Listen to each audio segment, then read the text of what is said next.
Hydro Archon above. If it isn't my darling camera operator and clapper loader. A very happy Fontinalia festival to you as well. I'm guessing you came back to celebrate with us? Yep. And how about two? Even though the last festival had some unexpected hiccups, making the film was still super fun. Since you're all here together like this, you must be planning on entering the competition, right? Of course! A celebration of the entertainment industry. No one who's anyone would choose to sit this one out. It only happens once a year, after all. Fontaine Fashion Week might be more my speed, but the film festival brings in a lot of orders and boosts brand recognition, so I wasn't going to miss out either. A few new awards have been added this year, too. Best Director, Best Costume Design, oh, and Best Camera Operation. Ooh, sounds like we've got work to do.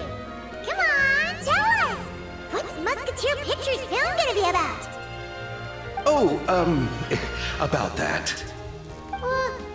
What's wrong, Xavier? What's with that look? Oh, man, you weren't scammed by some shady investor again, were you?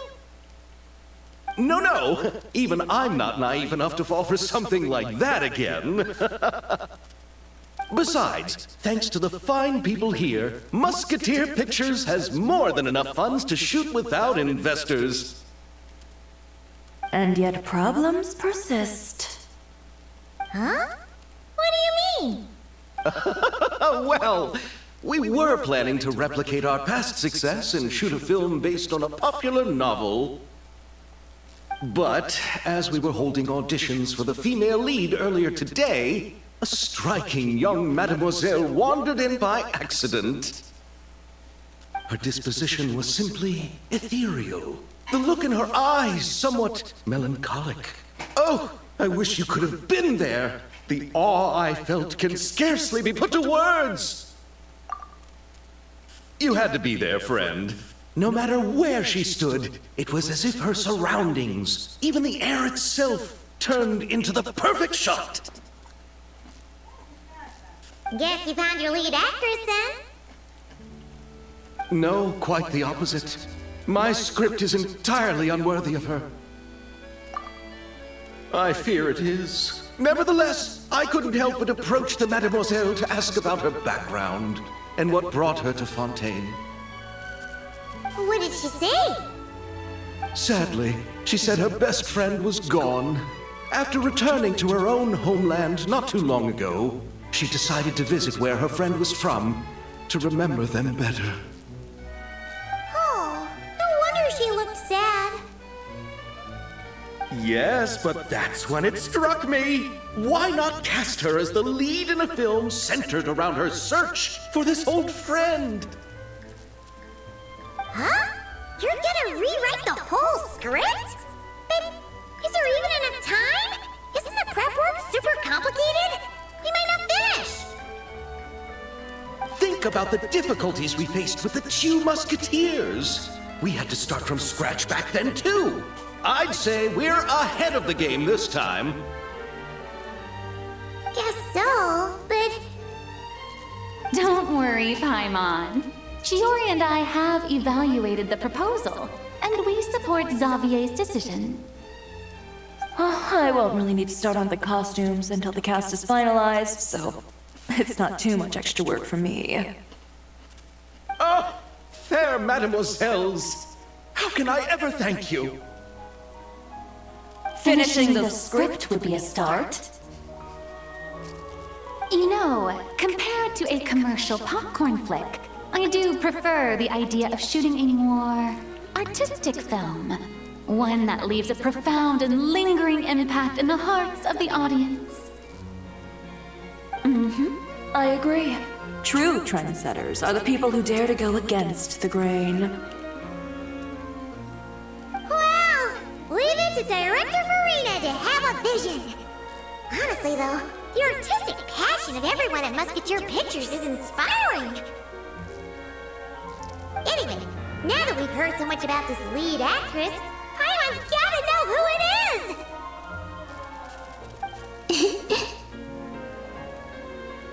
Ah! Columbina! What are you doing here?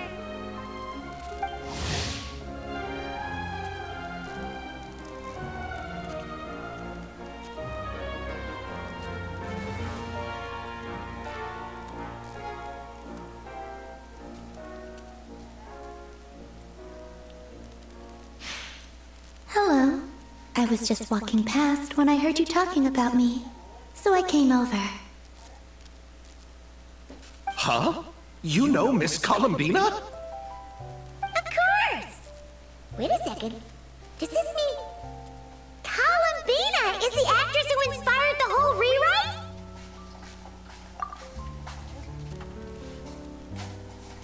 Yeah.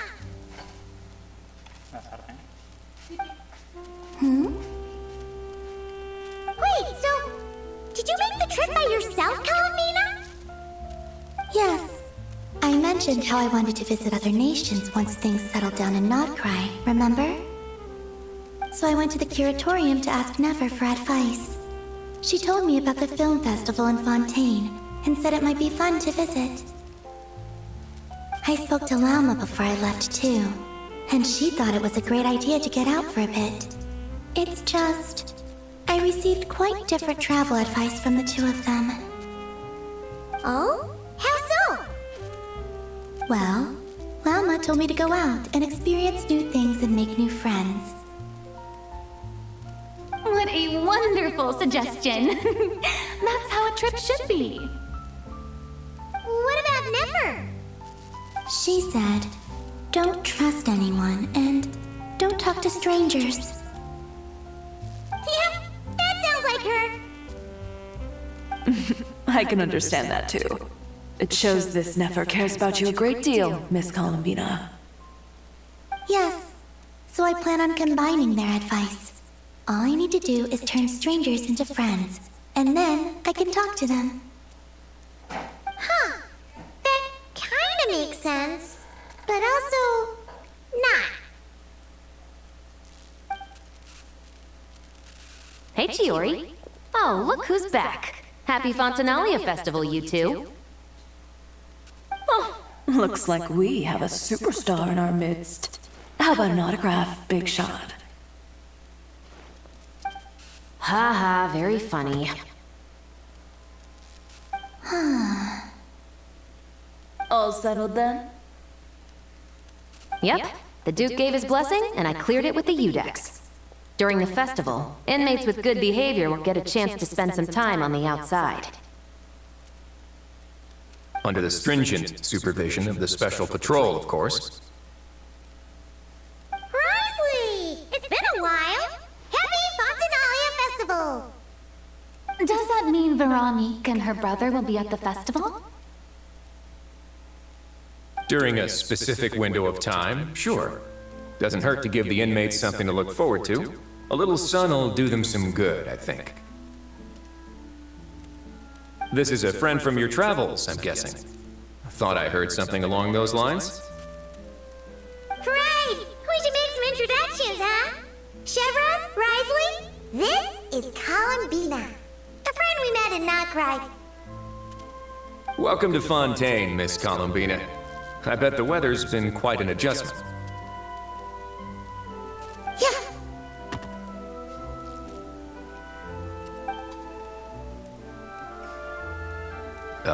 And not the good kind, I take it.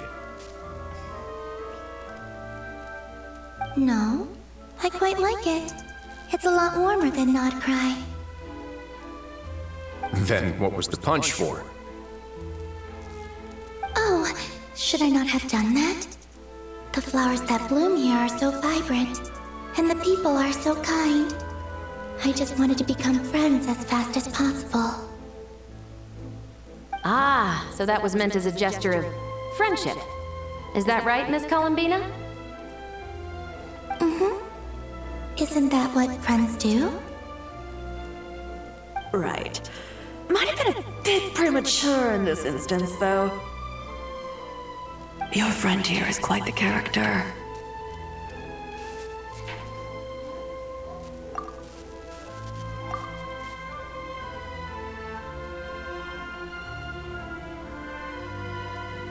Good thing we said something. You weren't seriously gonna go around punching every single person in Fontaine, were you? No, just the ones I wanted to be friends with. That's not... what Paimon's trying to say is, maybe keep the punches to a minimum until after you're friends with someone. If you say so. You're quite the character, Miss Columbina. So, are we friends? Of course. Any friend of the Traveler is a friend of mine. Yeah. Oof.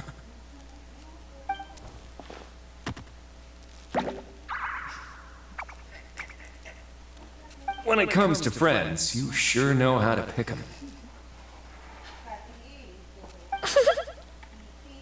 So Miss Columbina is the lead actress I've been hearing so much about.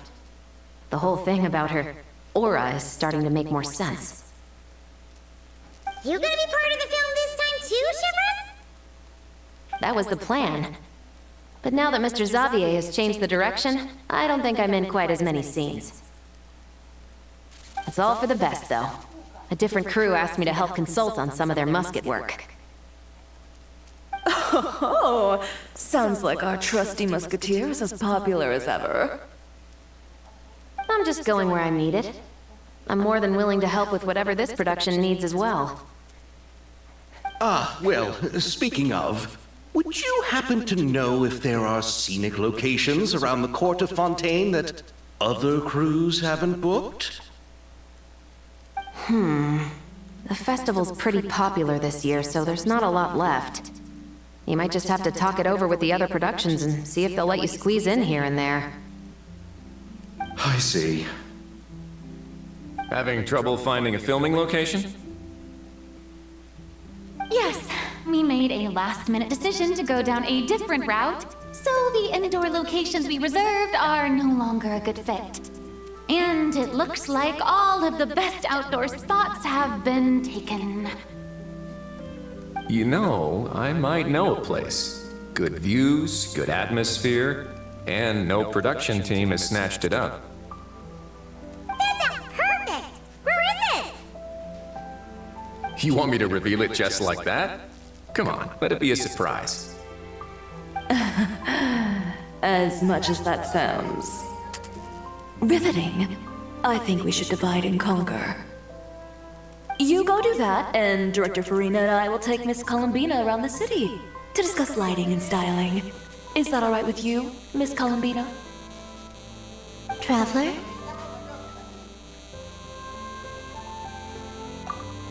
Yeah, everyone here is our friend!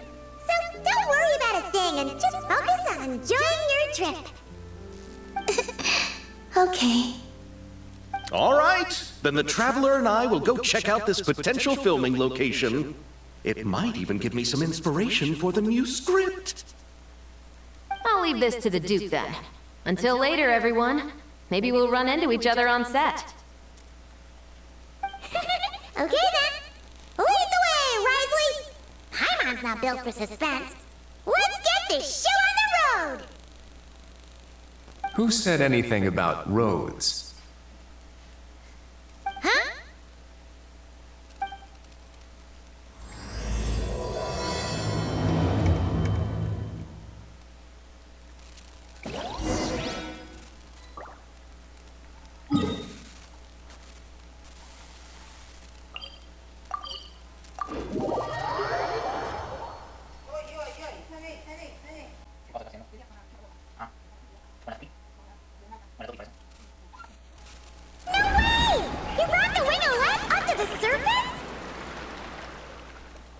It'd make quite the grand backdrop for a film, don't you think?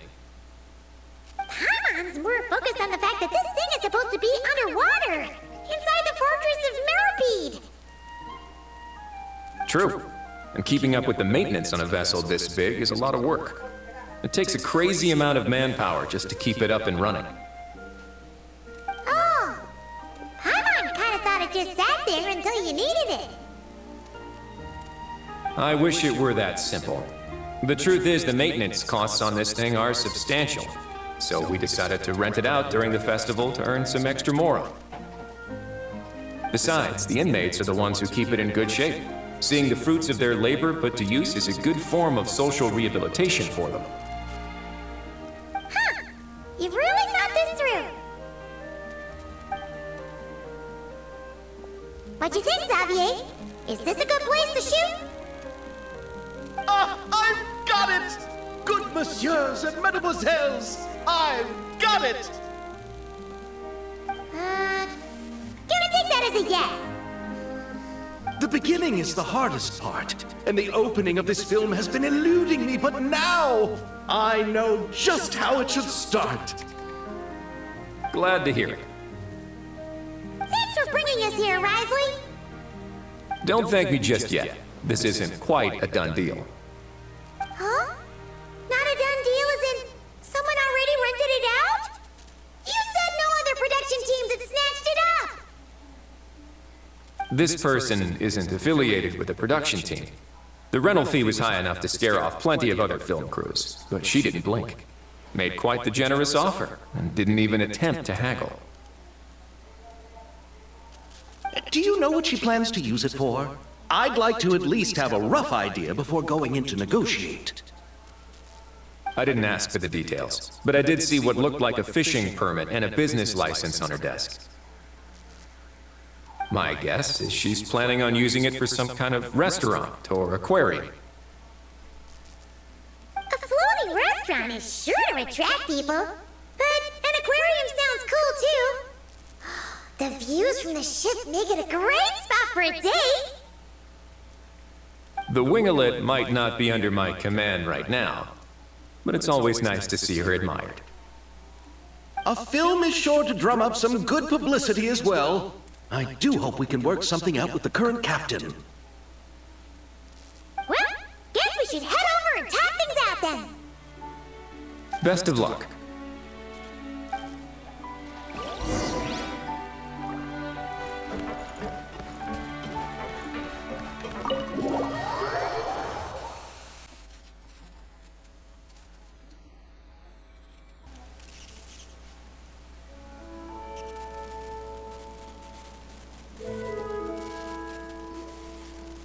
Wow!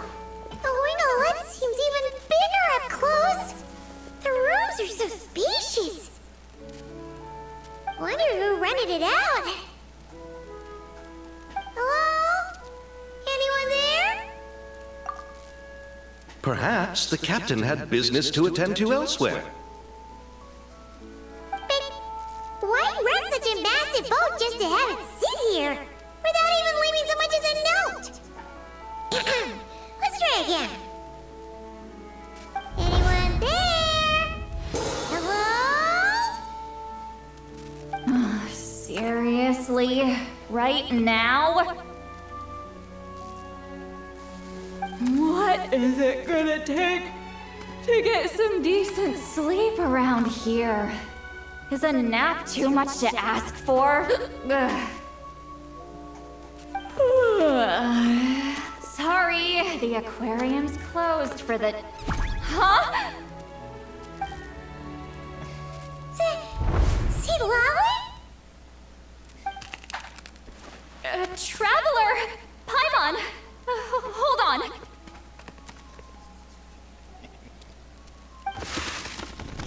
This is just great! How am I gonna go out dressed like this? What happened to my regular clothes?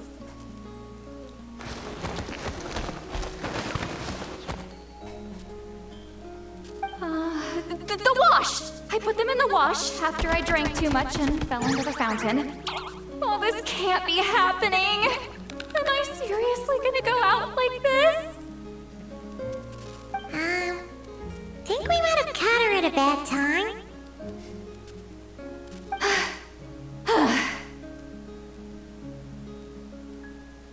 See Lolly?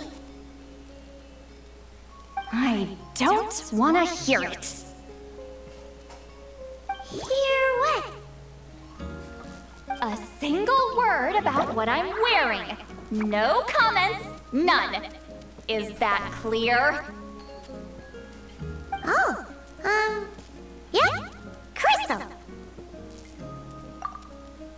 Huh? You think so? No, wait, I told you not to say anything! What was... Her thoughts. I heard her thoughts. How could I forget about that? Oh, this is so embarrassing. I seemed a little too pleased to get that compliment, didn't I? Wait, the mind reading went both ways. Does that mean the traveler's hearing all this too? Oh, you clearly did! Huh? What did we do? Paimon's not following. Nothing. It's nothing. Let's just move on. Did you need something? You're not here alone, I see. Hello, I'm Xavier, a film director and producer from Fontaine. I meant to introduce myself sooner, I just didn't want to, interrupt. No wonder we ran into each other in Fontaine of all places. You must also be in town for the festival then. That's right. We're helping Xavier with his film.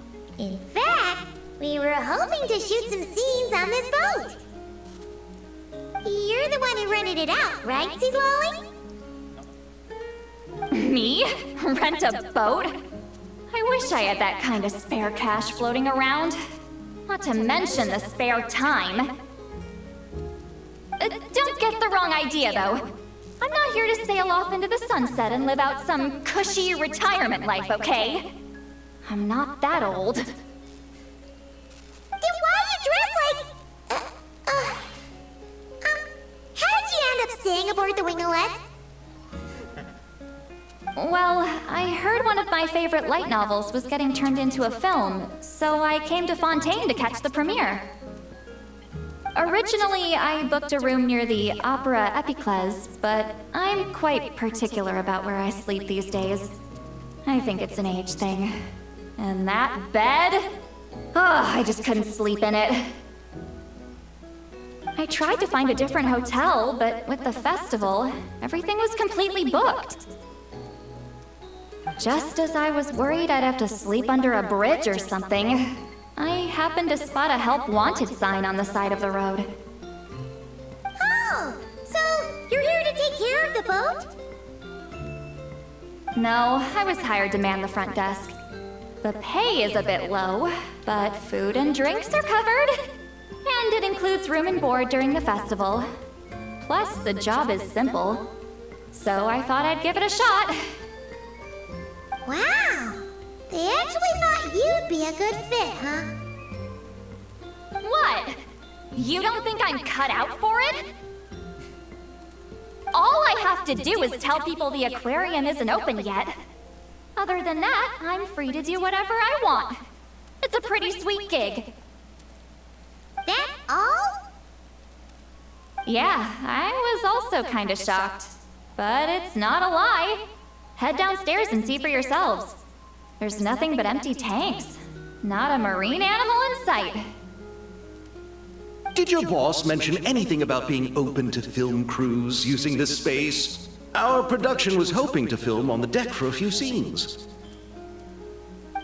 No. That never came up. You could just ask her. Oh, she's around? What kind of person is she? We should know what we're heading into. She's nice enough, I suppose. Pretty reasonable, too. Even offered for me to move to a bigger cabin if I was too cramped. Back at the Masters of the Night Wind, I'm used to being the one giving orders. But working under her doesn't feel like being bossed around. She seems to respect what I think. Wow, she sounds like a great boss. She did tell me she'd rather not be disturbed, though. She's been working on an important project, so I'd keep it brief. Got it. Thanks for the heads up. All right, the captain's quarters are this way. I can take... Wait, but I'm wearing... Ugh, whatever. I doubt she'll care. Just follow me. Miss Guillotin? These visitors were hoping to ask you about something.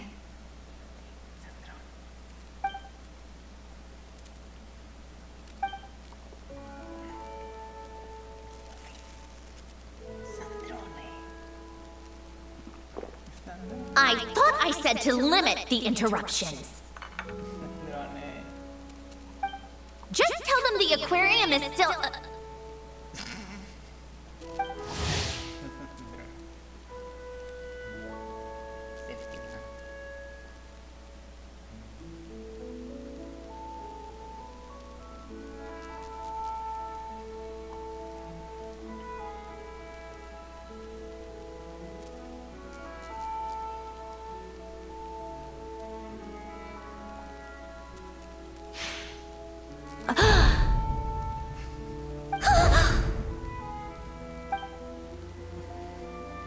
Sandrone, you're here? Huh? You know each other? Are you okay, Sandrone? Do you still remember us? Everyone was so upset after what happened. We all missed you so much. Miss Seatwally, why don't you escort this gentleman to the reception area for a cup of tea? I have something to discuss with these two in private. Ah, I see. Right this way, Mr. Xavier.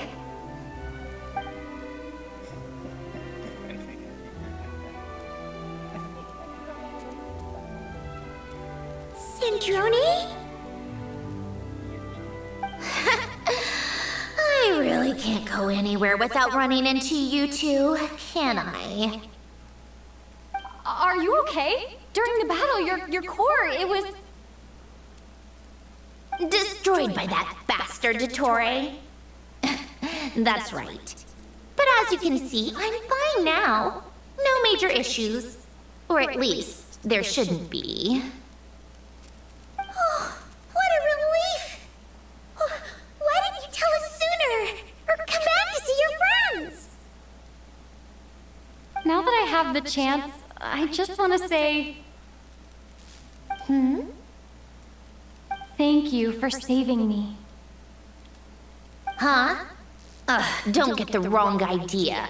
I only saved you so we could complete that formula and defeat Dottore once and for all. Even if he did crawl back from the grave to make us all miserable again. That doesn't matter. You're still a hero. All right. But it wasn't just me. All I did was lend my brilliant mind to the cause and take care of one part of the plan. Although, I'm not denying it would have fallen apart without me. You got that right. You were amazing. But how did you go from from a lifeless pile of scrap to looking like this? Well, my mom was trying to put it a bit more gently, but yeah. Where do I even start?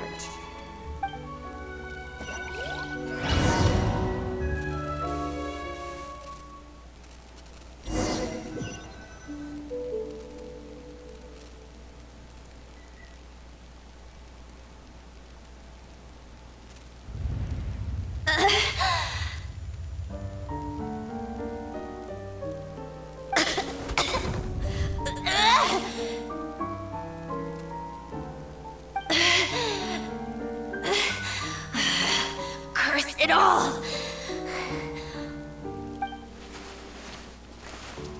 Where am I?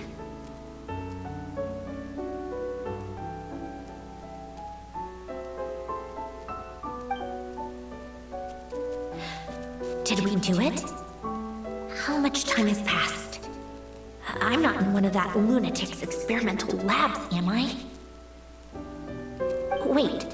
Fontaine decor. Books from the Research Institute. Phew.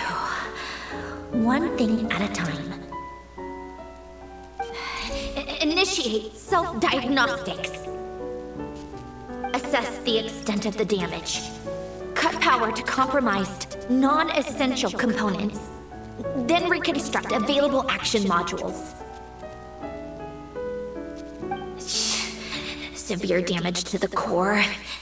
Dottore, you bastard.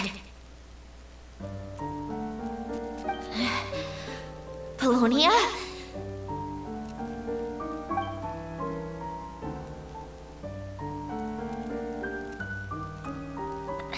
Polonia, wake up!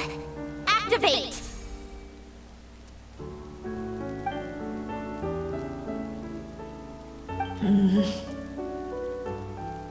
You're in even worse shape than me. Internal gears and energy circuits are barely intact. Extreme damage to the core, just like me. Rebooting is off the table.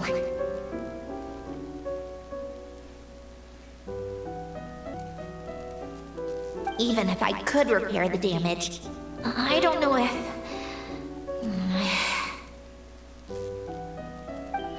You used up all your critical energy in those final moments, didn't you? To protect the core of that guy in the hat, and the numerological array. Wait, the array. Yes! The prototype is still here. But can I even run it in this state? Whatever. I have to try. I just need to confirm one thing. Activate the numerological array. Connect the computing core to my body. Just like I thought. It needs too much computing power.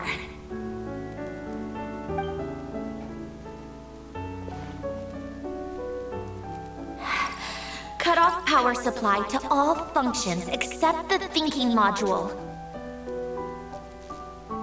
Please. I just need to ask one question. Initiate query regarding the 3 moon sisters. How many living moon goddesses are there in possession of the Trilunar Authority?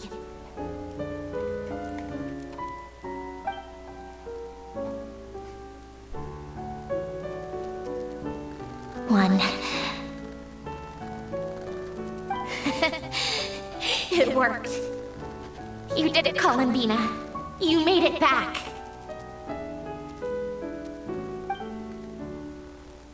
But how did I survive? The self-diagnostics showed damage severe enough to shut me down for good. What triggered the reboot?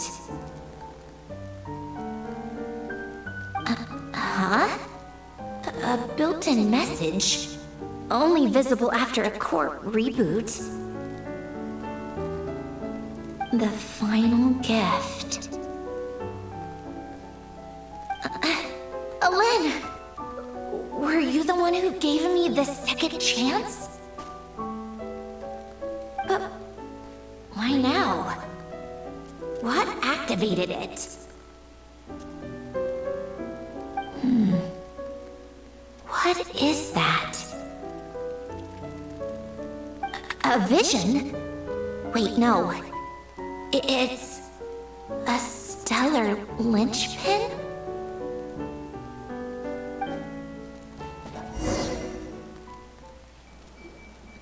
A stellar linchpin? What's that? You can think of it as a rare kind of vision. As for what causes one to manifest, well, that's still unknown. But in Snezhnaya, or in Afatui's research at least, it's believed to have some connection to the third descender. The third descender? create the gnosis, but this is the first we're hearing about a stellar linchpin. No, ayer. Sí. You knew about the remains? Right, of course. Look who I'm talking to. Yes, the heavenly principles used the remains of the third descender to create the 7 gnosis as a means to consolidate the Archon system. Visions result from that same system, so extrapolating from there, it's clear that the manifestation of a vision is also, to some extent, related to the third descender. Still following? For those that wield them, visions serve as a means to channel elemental power. The same is true of stellar linchpins. The difference is that, when wielding elemental energy, stellar linchpin users often exhibit a unique kind of power that seems to come from beyond to that. It's believed that, when a stellar linchpin manifests, impurities from the remains of the third descender get fixed in place. Hence, the name. That's also believed to be the source of the strange power I just mentioned.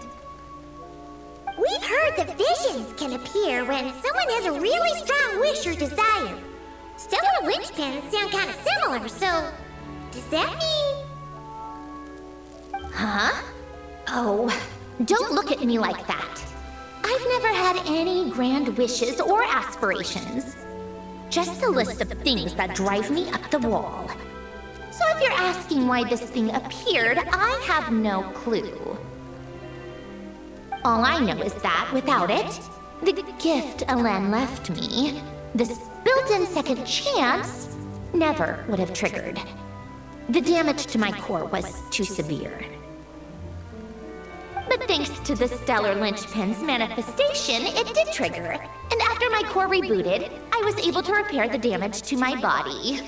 I also managed to import the numerological array, along with some of Polonia's surviving algorithms, into this form. Wait, does that mean Polonia is... Yes. Unfortunately, Polonia is... beyond repair. Oh, we're so sorry to hear that. But you also mentioned something about a final gift? Yes. Alain often spoke to me about wishes and desires when he was alive.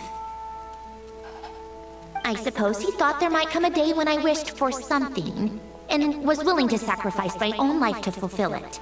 So he left me a chance to start over. No, never. Alain once said I was his proudest masterpiece. That might sound boastful coming from me, but it's also an undeniable fact. After Alain died, I started studying how Polonia and I worked.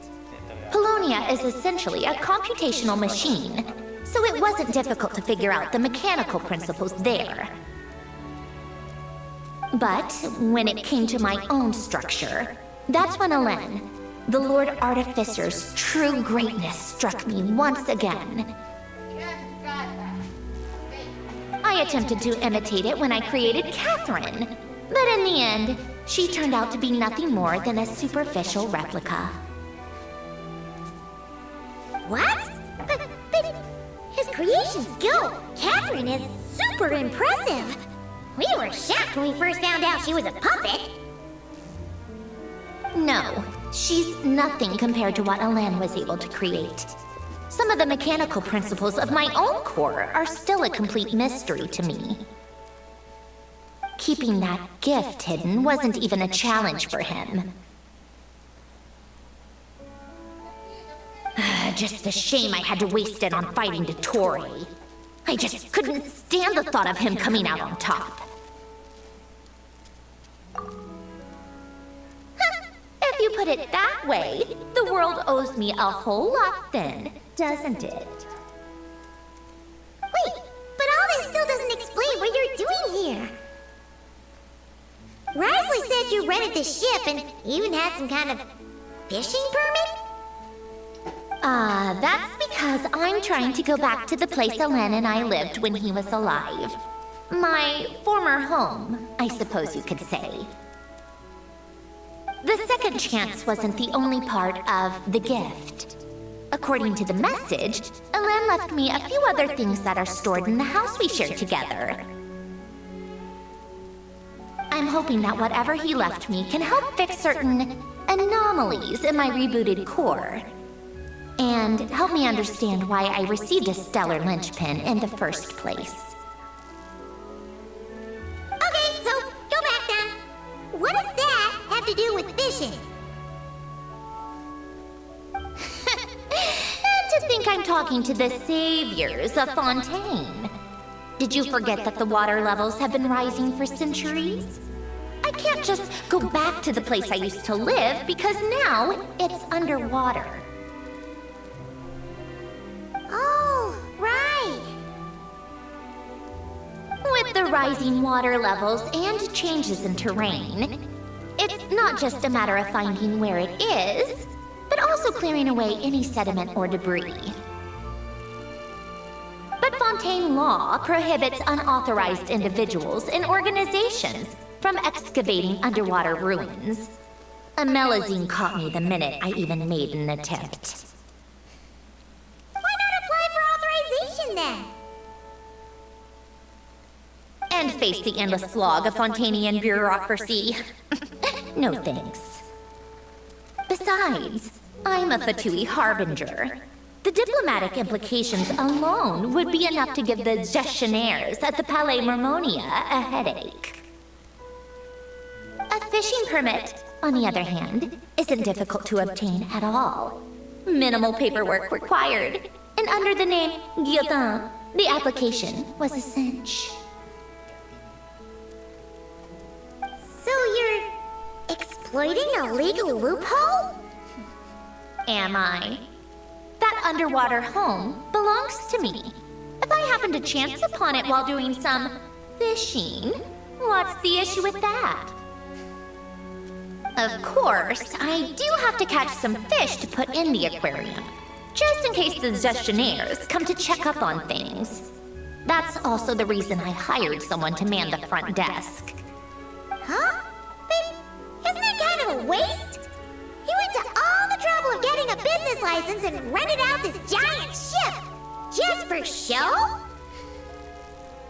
If you want to run an aquarium that bad, be my guest. Use the facilities however you want. I'm certainly not going to stop you. All I want is to go back home and see what other gifts Alain wanted me to inherit. Hold on. Enough about me. What are you two even doing here?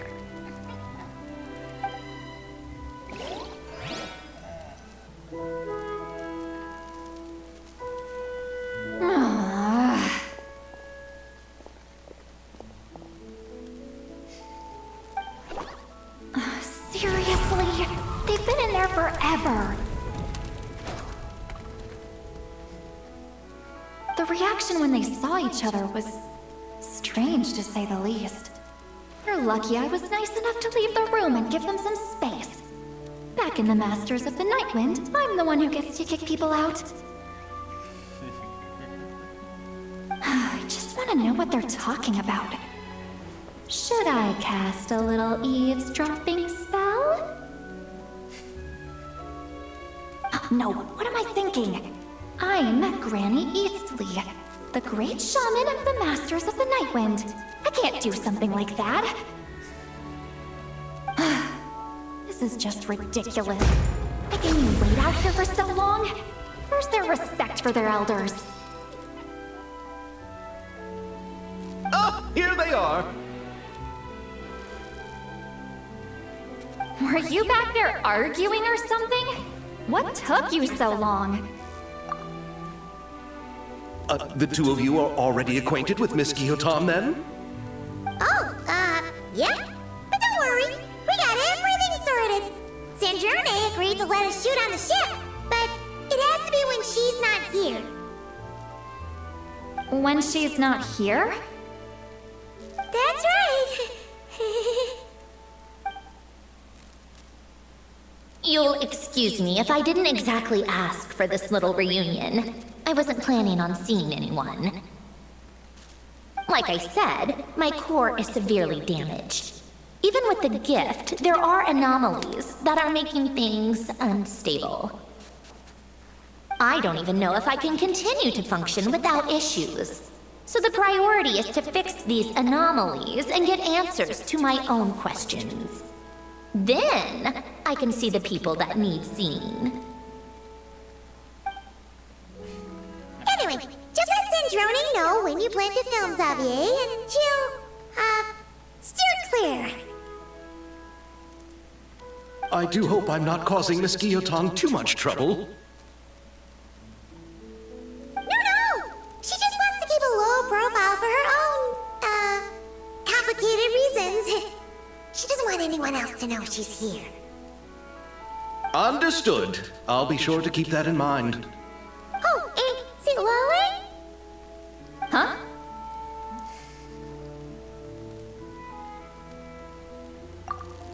You mean Miss Guillotine?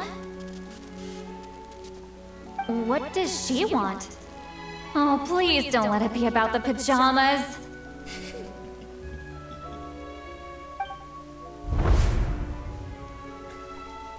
What? The presence of the Fatui Harbingers? Why are you telling me all this? I asked the Traveler about you, and I've decided it's best to be open in this instance. I can understand if you would rather not work for a Harbinger.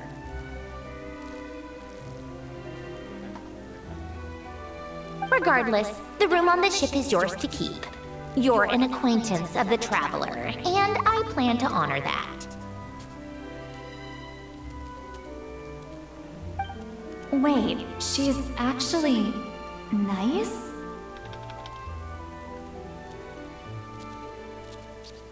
It's not a problem. The captain also worked for the Fatui, and he helped Natlan a great deal. We know that there are good people among your ranks.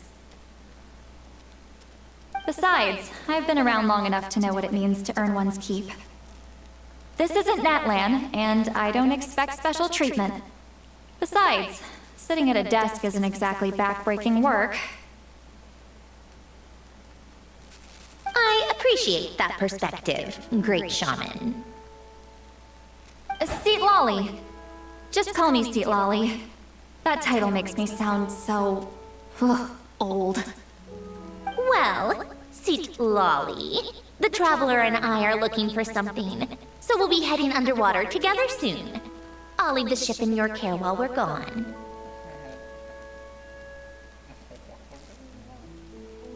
Together? How often? Not too often. We're heading out in a bit, but I'll be available if you need something. You couldn't, go alone? I wanted to, but she was concerned about my physical well-being, so she offered to come with. Guess my mental well-being means nothing then. Huh?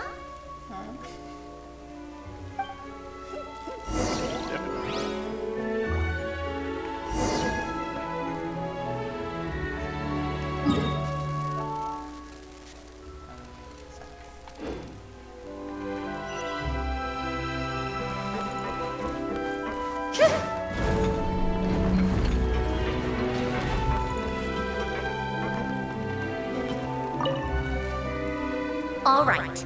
Our first stop is the Barrel region. After Alain left the Fontaine Research Institute, he lived in seclusion somewhere around there.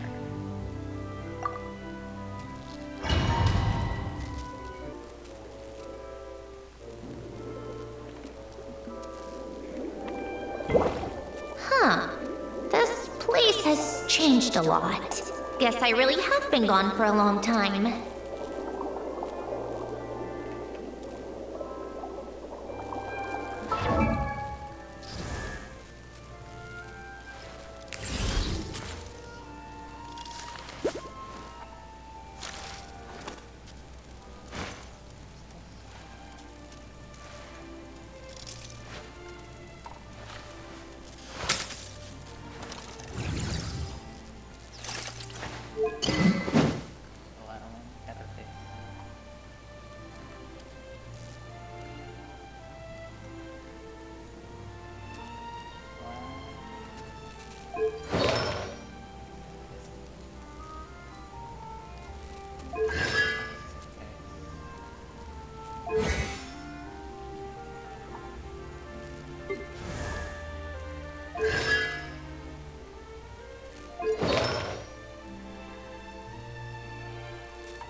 look around and see what we can learn.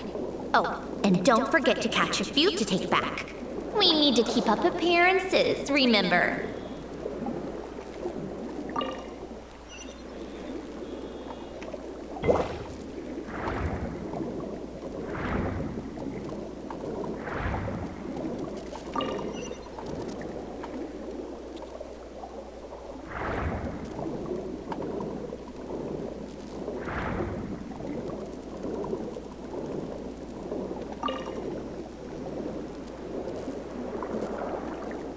Poisson isn't too far from here, right?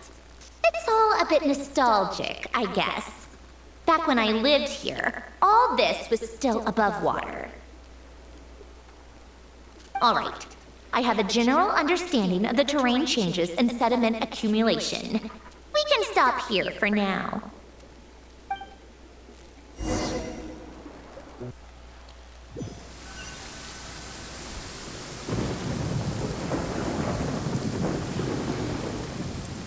That went smoother than expected.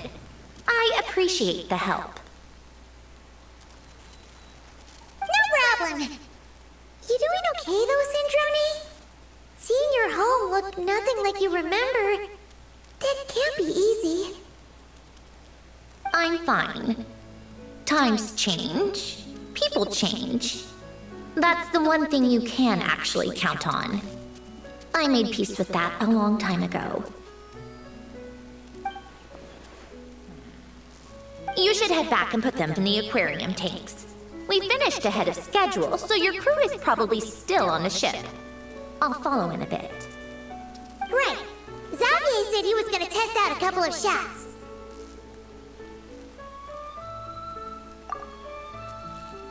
I'm sure. I want to take another look around on my own. Okay then. Want us to let you know when the filming is done? No need. Columbina relies on Kuvaki to perceive her surroundings. In NodKrai, her senses are heightened because Kuvaki is everywhere. But here, as long as she doesn't activate her abilities, her range of perception should be equivalent to an average person's line of sight. I figured that out back in Snezhnaya. That's oddly specific. I have hiding from her down to a science. So, what? Things might be a bit different now that she's merged with the Moon Sisters, but I doubt there's been a drastic change. The point is, you two can head back. Don't worry about me. Okay, if you say so. Come find us on the ship if you need anything.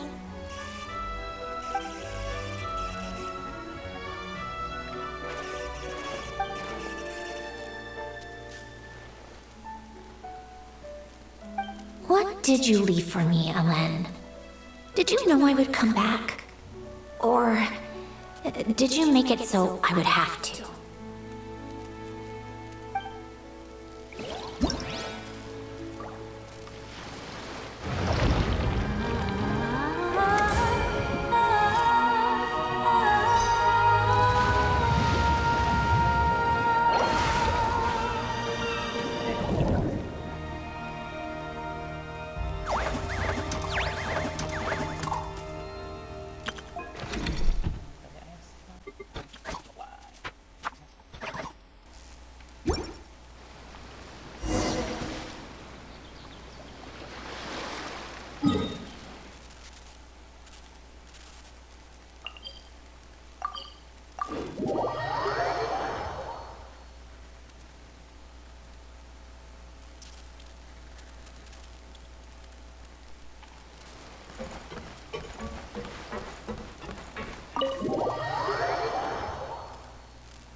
What's your take, Detective?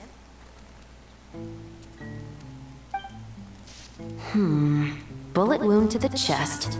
Gunpowder residue on the clothes. The victim must have been shot at close range. You think it was someone they knew? Yes. It's possible the suspect arranged for them to meet at this very spot. A reasonable deduction. But you're overlooking a crucial clue. What? The victim's pocket watch is missing. And cut! I think we got it! Good work, everyone! Phew, finally.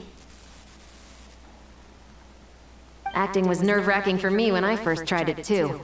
Just loosen up, and you'll get used to it in no time. Charlotte! Charlotte!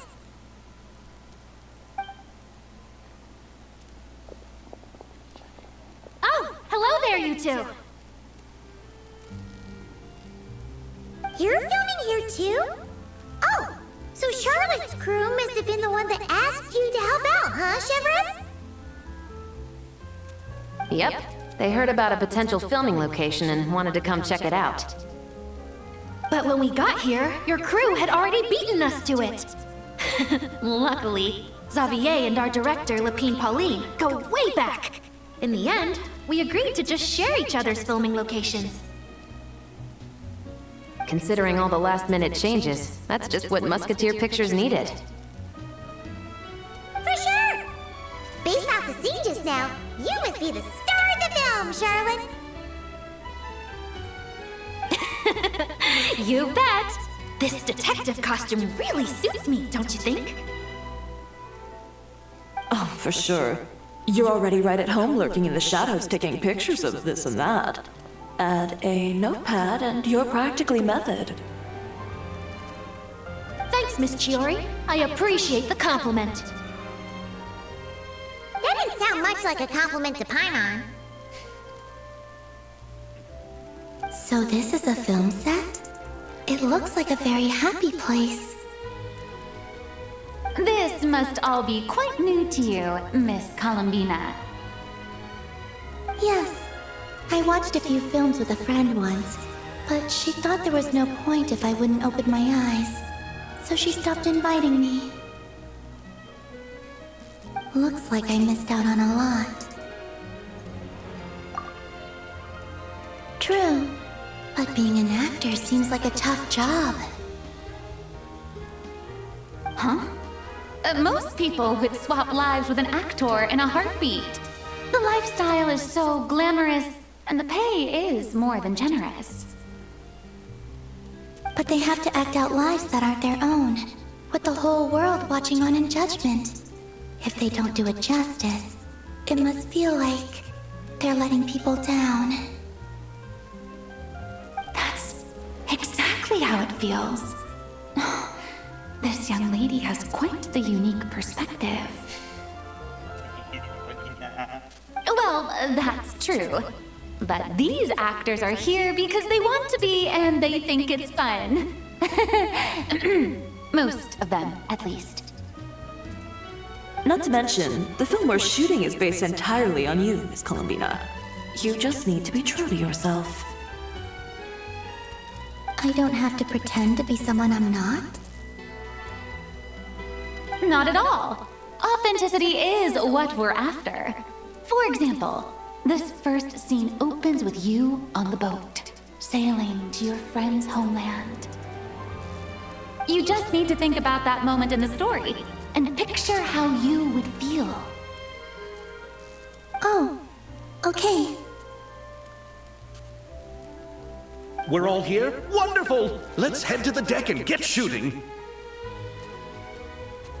Oh, and this is for you, dear Paimon, your clapperboard. Whoa!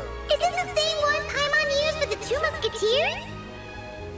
The very same. I saved it just for you.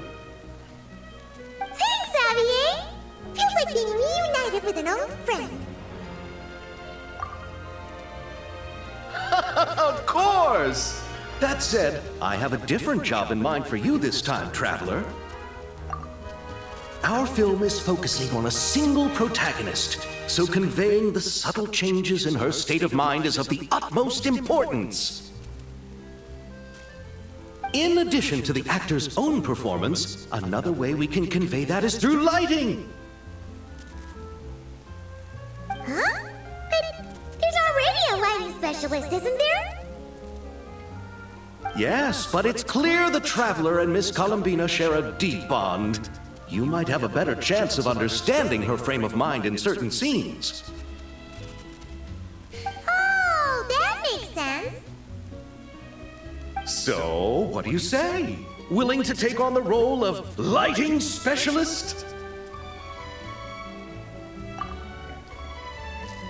Then we'll combine them! You can be the chief lighting and camera specialist! It's settled! I leave the job of translating our leading lady's inner thoughts in your capable hands.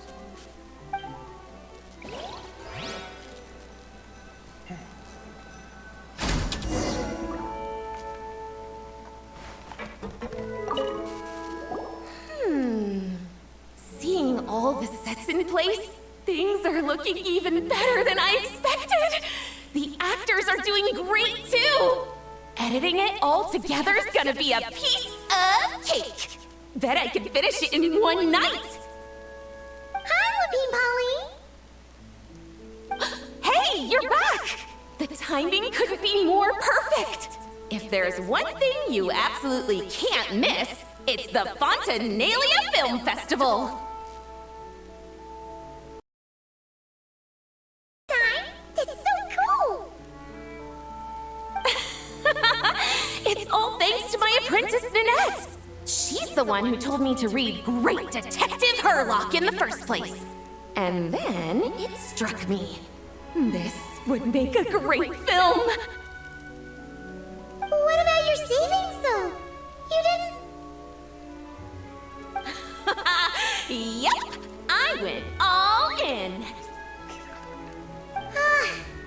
Paimon was worried you'd say that. Oh, relax. It's different this time. I met director Xavier back during my camera outsourcing days, so I got to know the industry a bit. I know exactly what our film needs and what the fans want to see. So be sure to check it out. I'm confident we've got a winner on our hands. Sounds like it. But we've got some filming chops ourselves. It's definitely still anyone's game. Then may the best film win.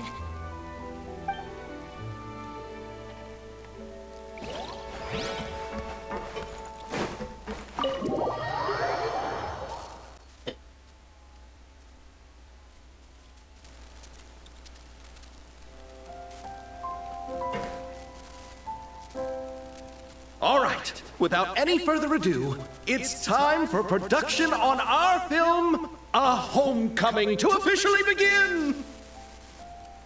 Turning it over to you once again, Director Farina. All right. Positions, everyone. Camera operator, clapper loader, get set up. Let me know when lighting is good to go.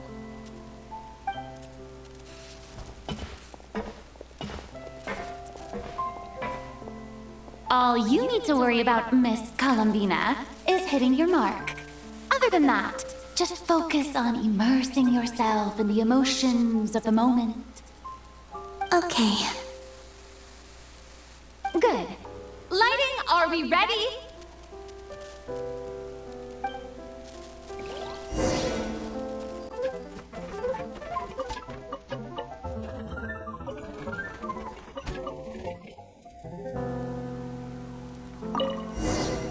Ready.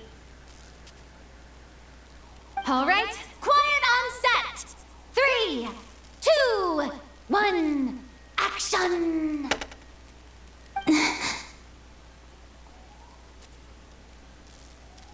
This is her homeland.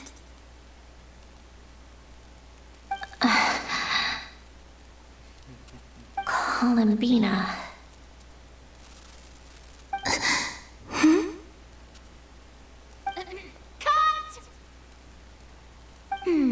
The emotions I'm looking for were definitely there. Let's just try to keep it a bit more natural. Oh, but definitely keep that gesture at the end. I loved how real it felt. You looked genuinely moved. All right, if you're ready, let's go for another take. Miss Colombina? That presence, it kind of felt like Sandrone?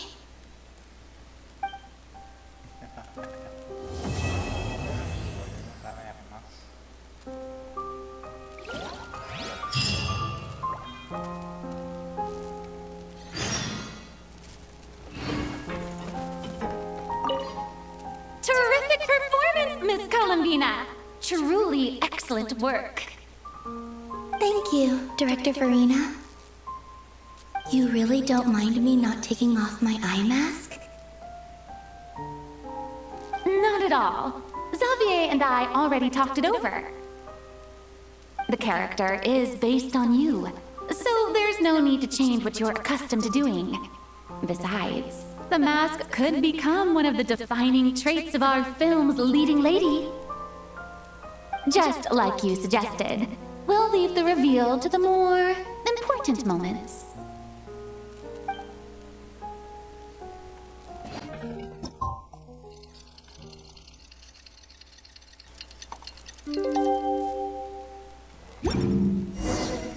Sandrone said that if everything goes smoothly, we should be able to pinpoint the exact location of her home today.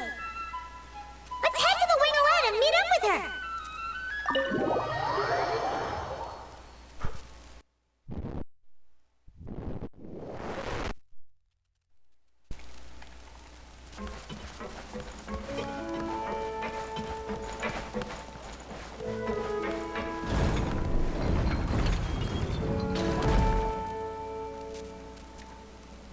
You're here. We should get going then. Xavier and the others should be filming soon. How's it going? Have you managed to figure out the location of your home yet? I've narrowed down a few potential locations. We just need to take a sample from each one. Once the equipment analyzes them, we should know the exact location and where to find the entrance. Great! We should get started then.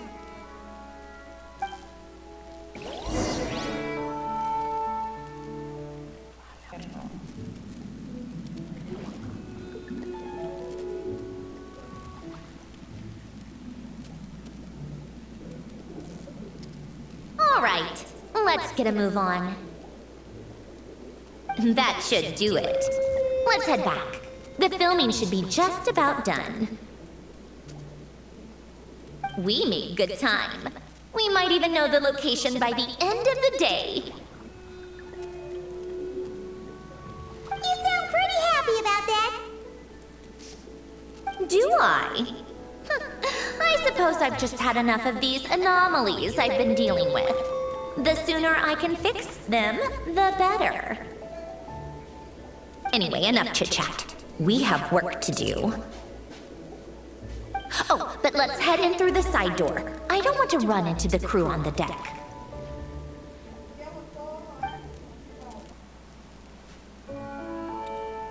All right. Now we just need to wait for the results. Since we have some time to kill, I suppose I might as well see how this aquarium of yours is coming along. You seemed quite enthusiastic about it, after all. It's really coming together!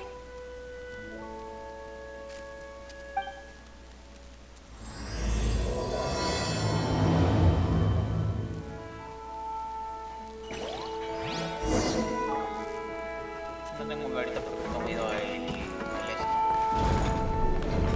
Creo que he comido ese haberlo. El chocolate. Como lo he comido no tengo tanta hambre también. Como lo ves.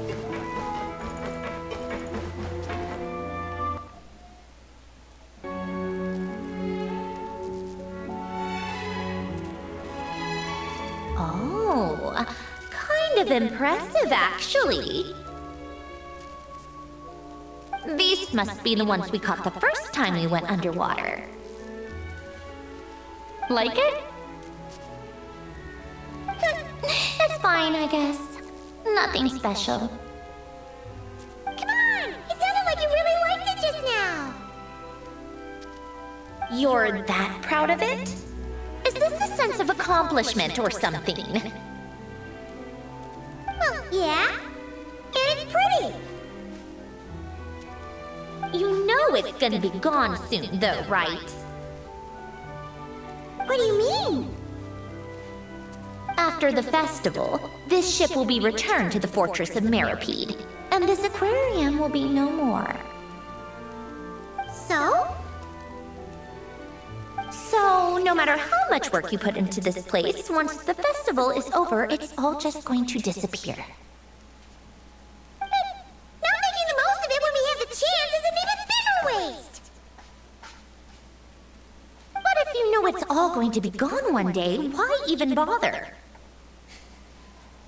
Well, Because you still get to keep the things you gain along the way. And those are things that can never be replaced. Doesn't that make losing them even harder? well, if you put it like that... But the happy memories we make along the way last forever! You just have to take a more glass-half-full perspective. Not to mention, everything we do here is gonna be on film, so it'll still live on in some shape or form. And when you look back on it, only happy memories will come to mind. Exactly! So it's about finding joy in the process itself. A traveler! You're back already? What's wrong with that? You say that like it's terrible news or something. How did you get here? I didn't see you on the deck.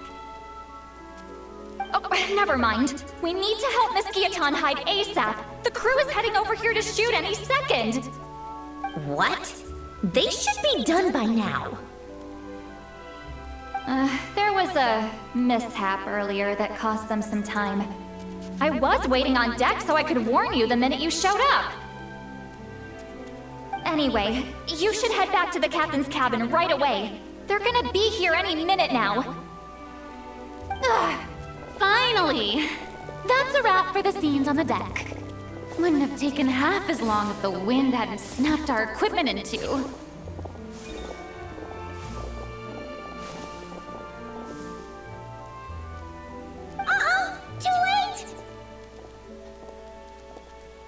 Change of plans, then. You'll just have to hide. Hide? And where exactly am I supposed to do that? Oh, there's a box over there! You can get in that! Huh? You expect me to... Do I need my makeup done for the next scene, too?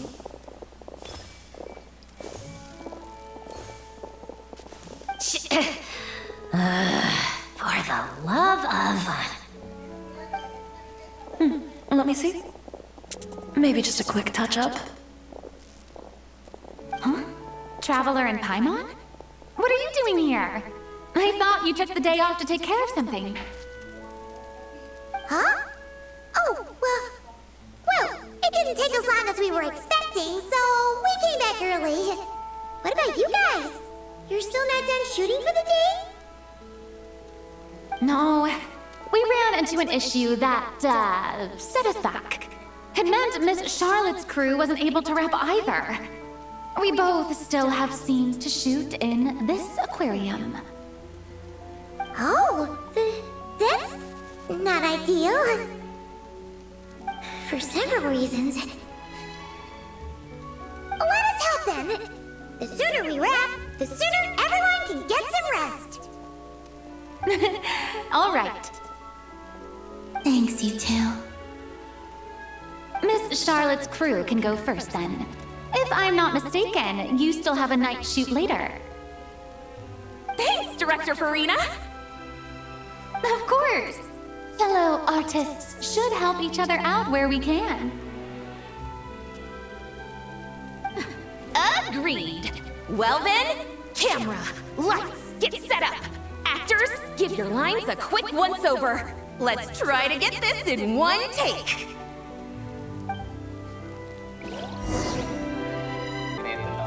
All right, places, everyone! And 3, 2, 1, action! So, the story ends like this. But when Duke Saint Germanus departed, he clearly said that everything was beyond redemption. Huh? That sounds familiar. Wait, it's from that novel I came across while researching the numerological array. He's only a genius when it comes to mechanics. And everything else, he's just an ordinary person.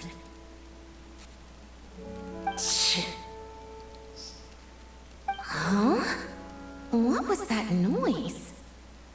Whatever, I'll just fix it in post. Miss Jacoba, please don't speak as if I were the accomplice. Not so hard. This box isn't sturdy enough for that. This is why I keep saying, don't put too much trust in Clockwork Mecha. Unlike humans, machines don't have a heart.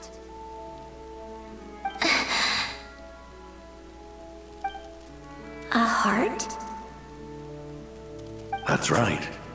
It's what's on the inside. It's also referred to as someone's soul, or likened to free will. You can think of it as a person's core, what makes them unique. In general, though, people don't believe machines are capable of having a soul. You said my emotion module was faultless. It is, but that's not quite the same thing. Do you think I have one then? A heart? I don't think so. I know so. The question is, do you recognize it within yourself?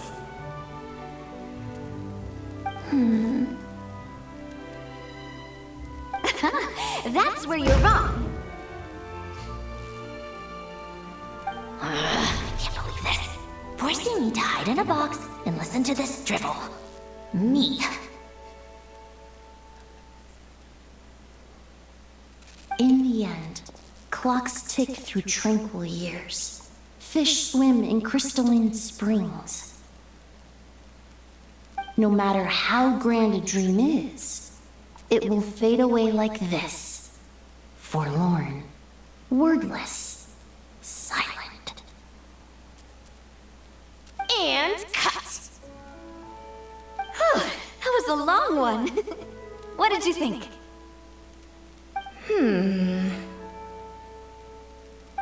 If she makes them do another take, I'm going to flip the lid.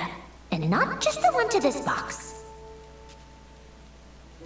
Well, there were some weird audio things going on, but acting-wise, it was great.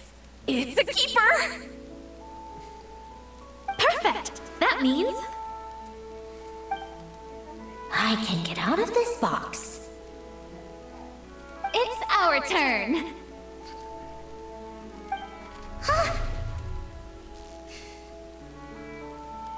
Camera operator, set up for the next scene.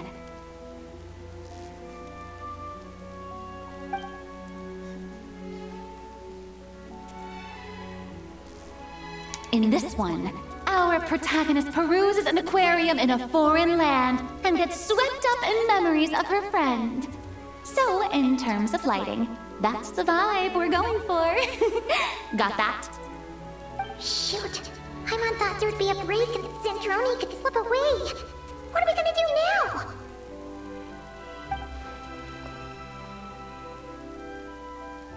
break a leg. Yep, we're we're headed off to shoot our next scene.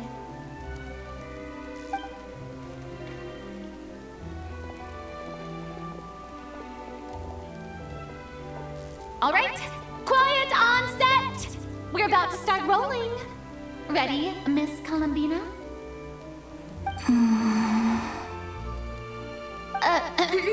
Miss Columbina? I think she would like this.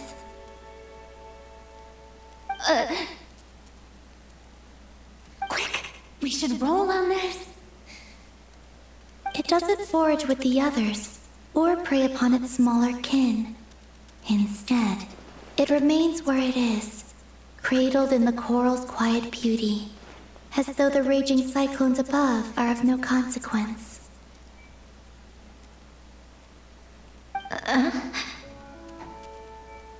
And yet, she still stood before the cyclone in the end. So I think that story has it wrong. She is no different than us. She has a heart.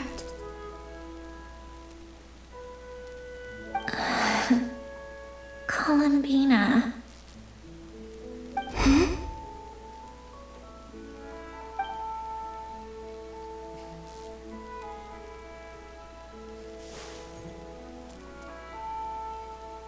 Uh-oh, is she onto us?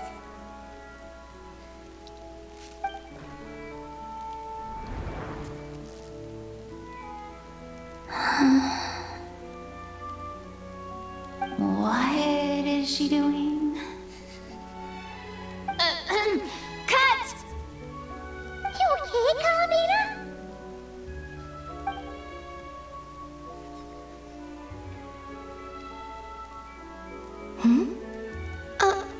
Yes. I just thought...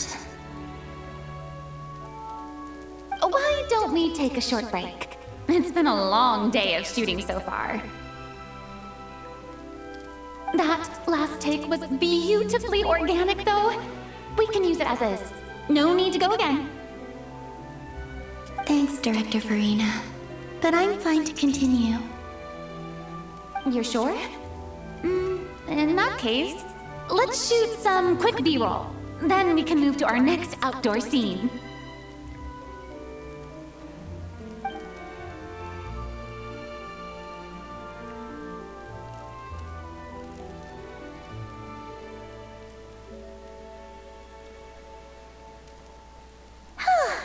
Her in the clear this time.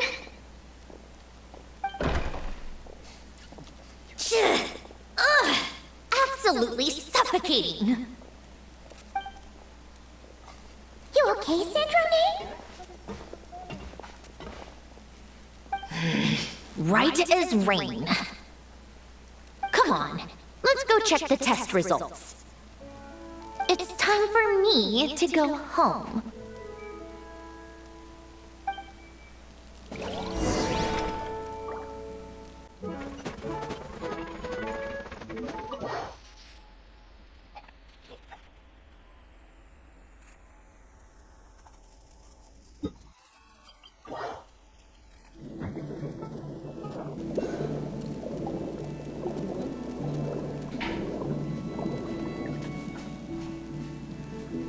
All right, it should be around here.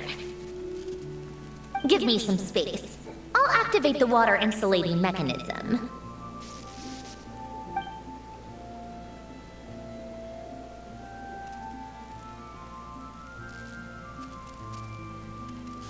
The what? Alain, much like Renee, had long predicted that the water levels in Fontaine would rise. Thanks to his expertise in mechanics, he was able to implement a few simple measures to protect our home from flooding.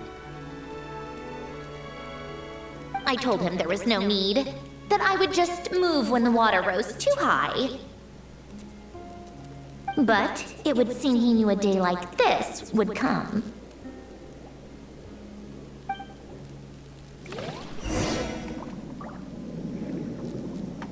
All right, the silt has been cleared away.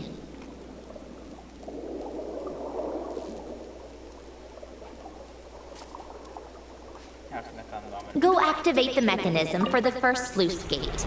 That will fill the empty middle chamber with water.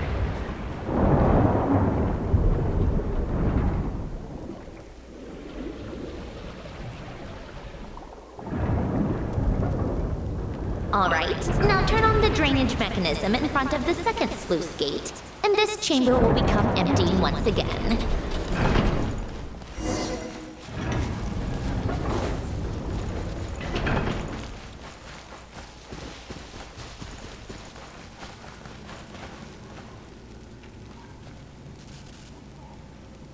So, this is where you used to live? It's beautiful! There's even a garden! Back when I lived here, it was my job to tend to the potted plants and flower beds. Still growing strong even after all this time. Who would have thought? If the weather was nice, I would take Alain out in his wheelchair and we would go for a walk. Before long, we started bringing Polonia along too. Come to think of it, I was the only one who could get around easily back then. Polonia always got stuck at some point, and it was up to me to launch a rescue mission. Happy? I suppose they were. Uneventful, but pleasant. Repetitive, but peaceful. It was like living in a world where time didn't exist. Of course, that was all just an illusion. Death still awaits all of us at the end. Oh. All right, enough standing around. Let's head inside.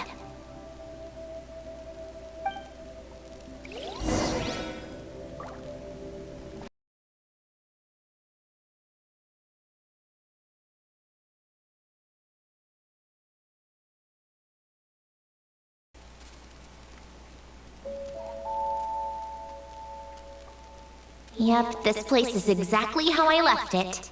Nothing has changed.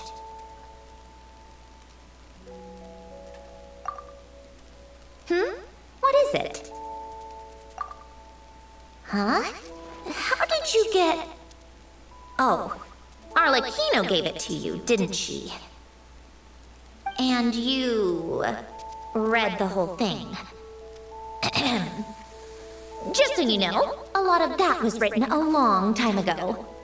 At that very desk, to be exact. Anyway, since you've already read it, you should just hold on to it. I can always start a new one.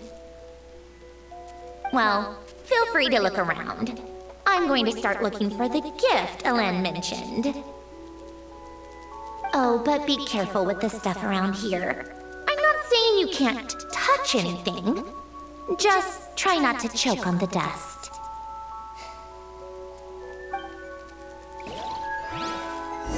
A warm hearth.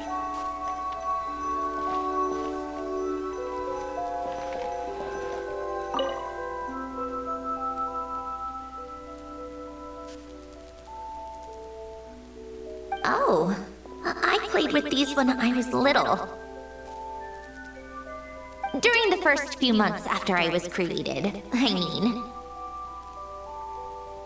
At first, Alain and I would play together, but it didn't take long for me to become unbeatable. So, Polonia and I played together instead. Yeah, these don't look like Paimon's kind of games. Logic and math puzzles? Those happen to be my specialty. It's been so long. What do you say? Should we play a few rounds? Let's go with this one.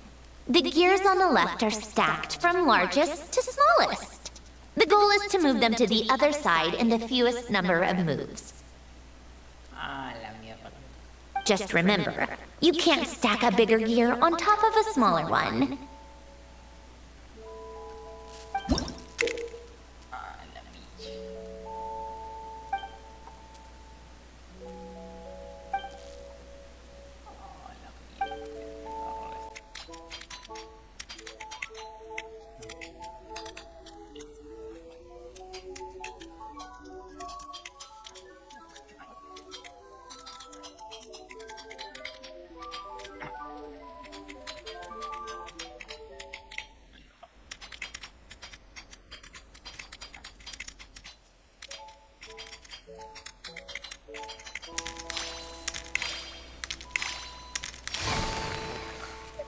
like it took you a few extra moves.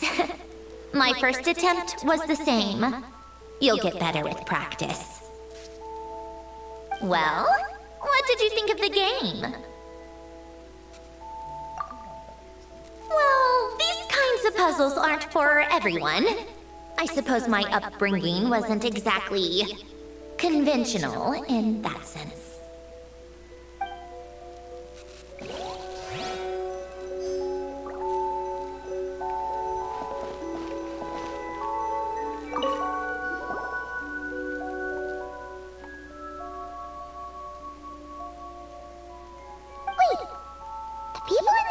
Look kind of familiar. Oh, this was taken when Alain and Renee were both still at the Fontaine Research Institute, before their falling out. In his later years, Alain would often sit by the fireplace and stare at this picture, wearing an expression somewhere between guilt and longing. He said he sometimes regretted not helping his friend when he needed it most, even if just to stop him.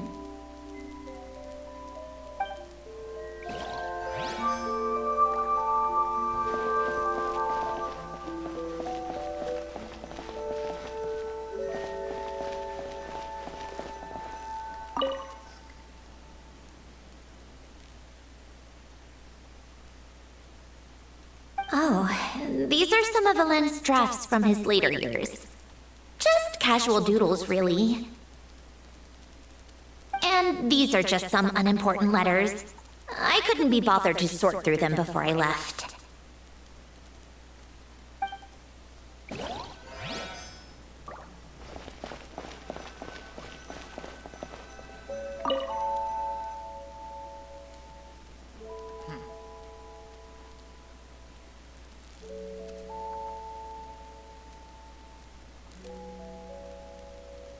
This was Alain's workbench. Later on, of course, it became mine. It's where both Polonia and I were brought to life. Before Alain was bedbound, this is where he would teach me about mechanics. I would sit and listen, chiming in with questions here and there.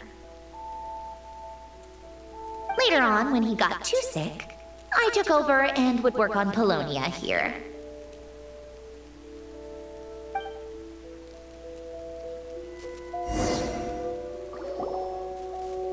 Wow!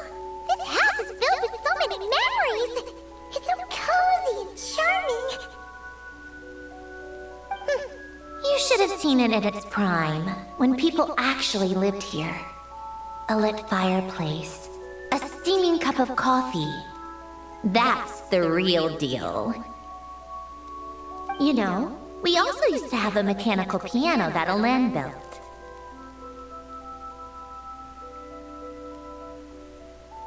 Ooh! How chic! Alain never played it much. He probably wasn't able to at that point. But I managed to teach myself. Music theory is essentially math after all. Once you learn the patterns, it's not really that difficult.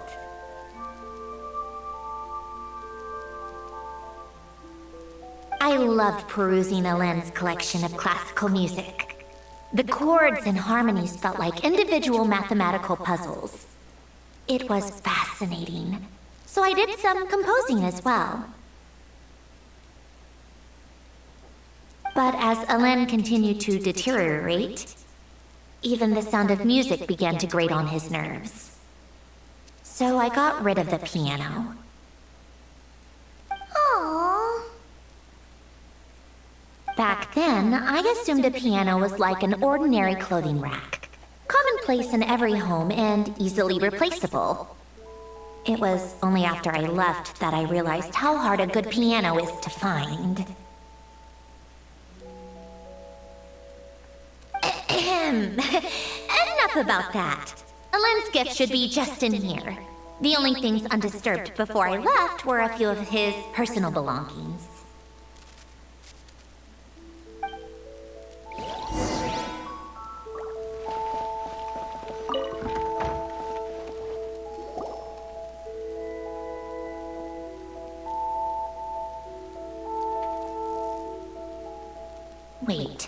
There's a hidden compartment at the back of this box.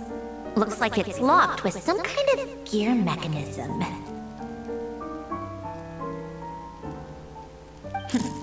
Knowing you, Alain, I'm guessing it goes like this, then like this. Got it. Am I a genius or what? Let's see here. A box? Well, you gonna open it?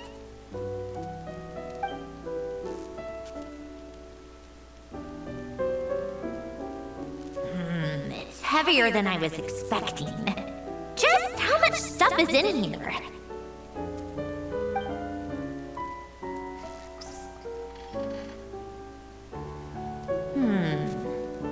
A letter? And a bunch of junk underneath it. None of it seems that important.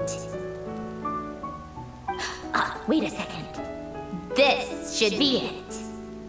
Oh, a cube? It's a multi-dimensional algorithmic core. Alain would use it to store information. Only Polonia and I have access. All right, I'll start looking into the core and the letter. Feel free to go through the rest of the stuff and see if there's anything useful.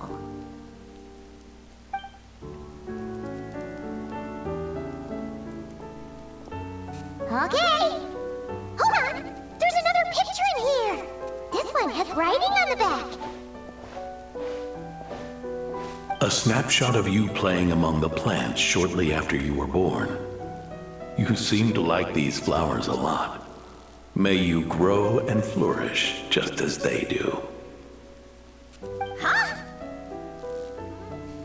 Wow! Look how happy you are in this picture. You've changed a lot since then, huh?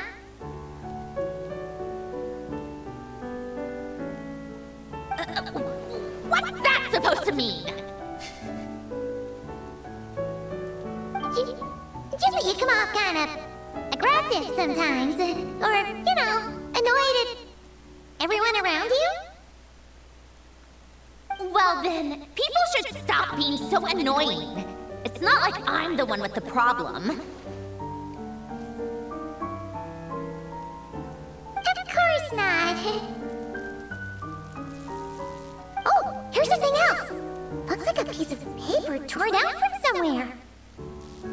Today, I solved another math puzzle and made a breakthrough on a construction problem the Institute has been stuck on for years. Am I a genius or what? No, wait, that's From now on, I should have people address me as Her Highness the Clockwork Princess, unraveler of all reason.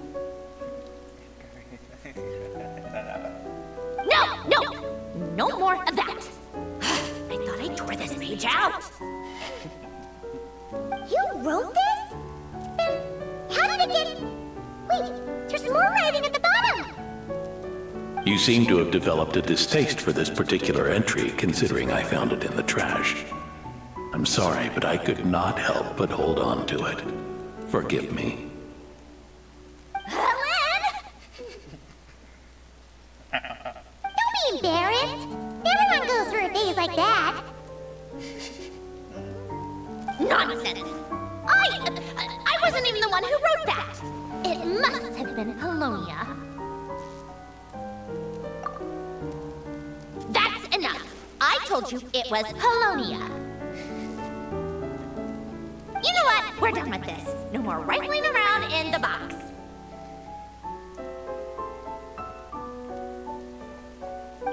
Just put it down and let me read the letter.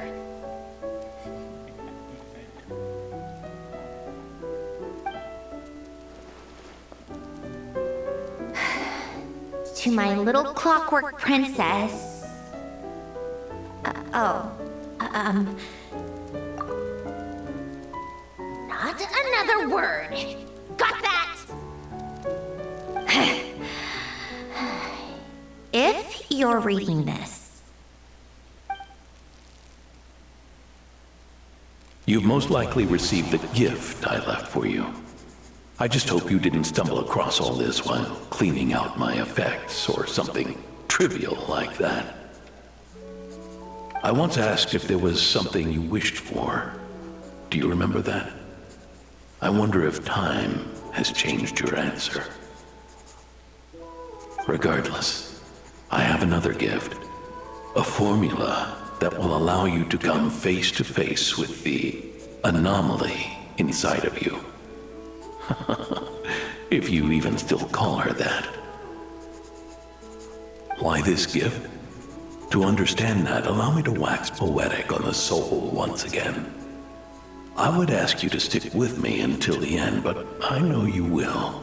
You always have. I believe a person should be born twice over in their lifetime. First, there's the birth that grants us life. Then, the birth of the soul. It's a matter of transforming the life bestowed upon us into the life we choose for ourselves. And to do that, we must look inward. We must make a conscious choice to define the meaning of our life instead of allowing the happenstance of our existence to pass us by. This is the process of recognizing the soul that lives within us. You are my proudest masterpiece. I told you that long ago. But to me, you have never been a creation or a machine. To me, you're just like the rest of us. You have a heart. In fact, some theories think of the human brain as nothing more than a machine, and thought the product of its computations. So you see, perhaps we're not so different after all.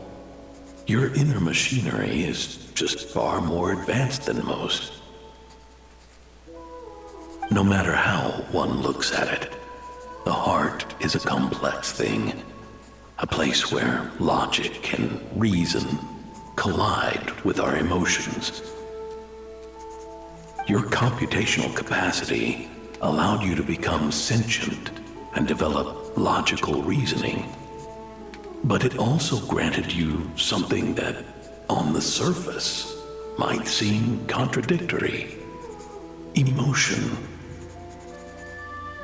Emotions and logic often clash with each other, and those instances of discord can accumulate over time. That is the source of what you refer to as the anomalies within you. As you told me once, you've always known what you don't want, yet you've never wished for anything in particular. Similar to how a blind person can feel when a part of their body is in pain without being able to fully visualize its form, such is your relationship with your soul. So, what I leave you now is this: a formula that will allow you to see the shape of your soul. For if you want to protect your heart, you must first be able to recognize it within yourself.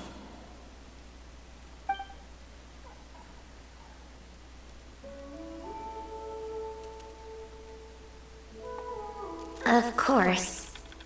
Whether you use it is entirely up to you. You are, and always have been, free to do as you wish.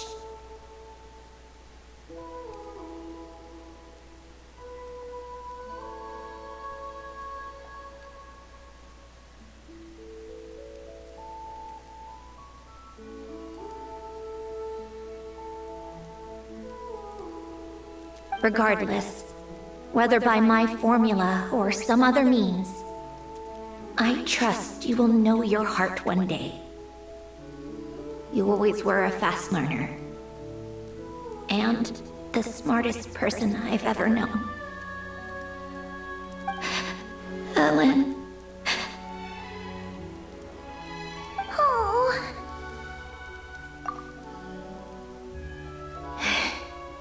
I'm fine. I've already figured out how this formula works. Let's get out of here and then we can use it. You made up your mind already? You're gonna do it? Why wouldn't I?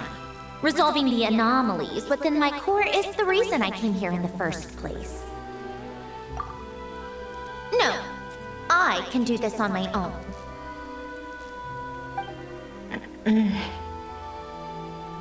But, do you want to watch? What do you mean? I already know what anomaly I need to resolve.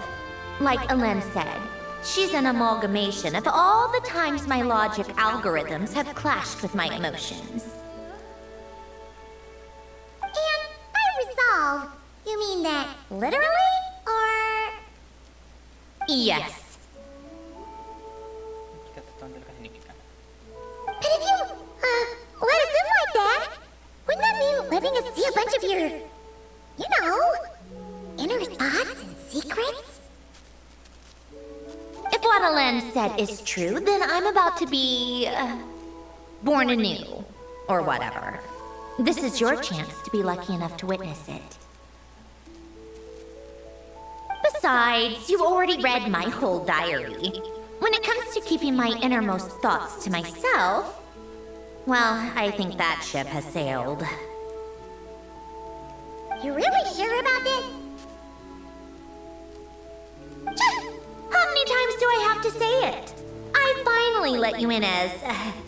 friends, and you want to question it. I'm not gonna offer a second time. Enough with the mushy stuff. Just follow me.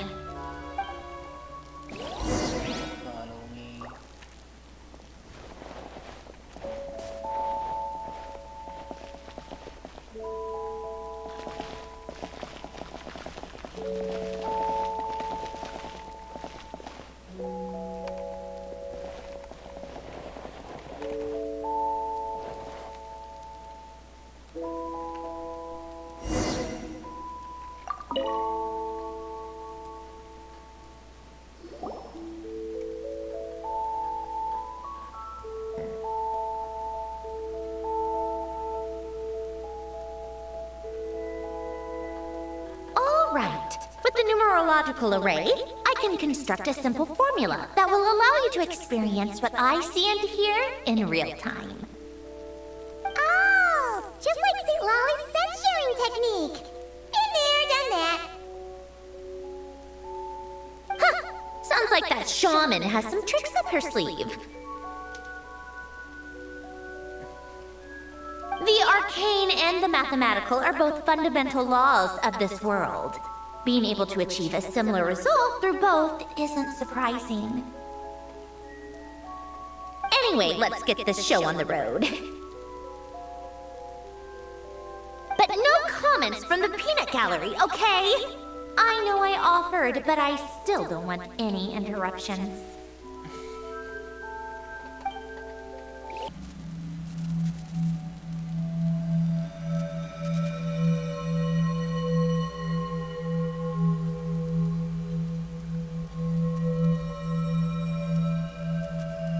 Is this my heart? No, it's probably just the result of Alain's formula. A space dedicated to resolving anomalies. Huh. But it looks like the walls are all... mirrors? You made it. About time. Is that me? From the past? You just spoke of anomalies. Well, here I am. What happens when emotion contradicts reason? Shall we sit down and talk?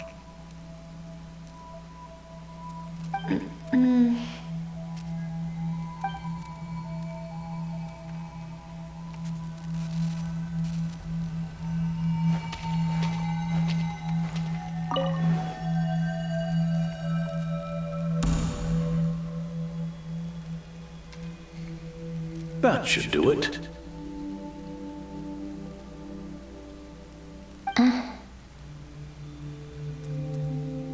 Hello, my name is Alain Guillotin. Can you hear me?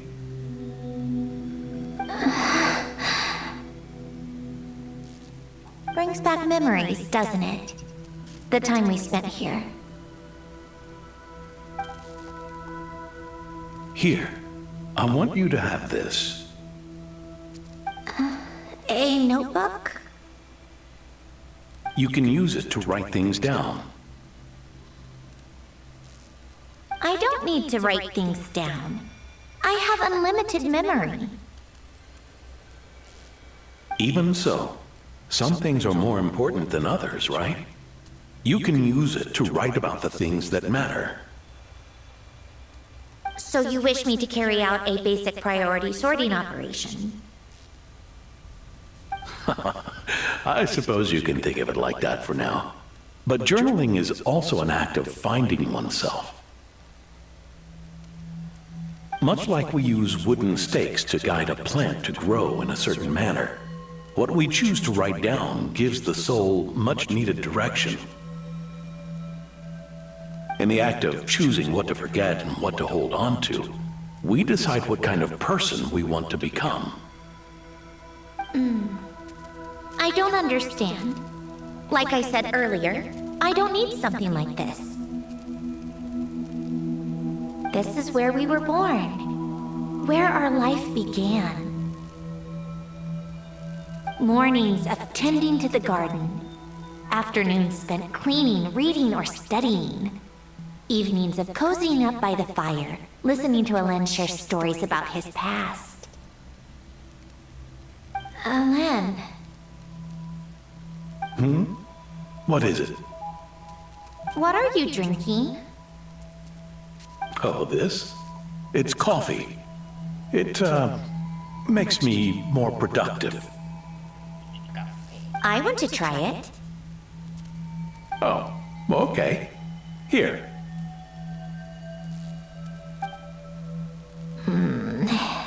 Bitter.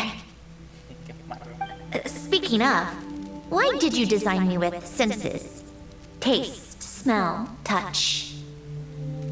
Well, I'm not quite sure. It just felt like the right thing to do.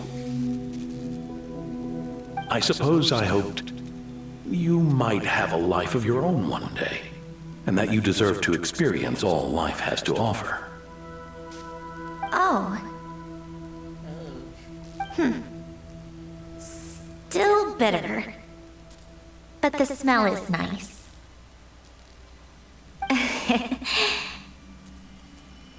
I thought those peaceful days would go on forever. You know that's not possible. Maybe. But how was I supposed to know the end was just around the corner? That was just bad luck. Was it? Well, it certainly became a pattern, now didn't it?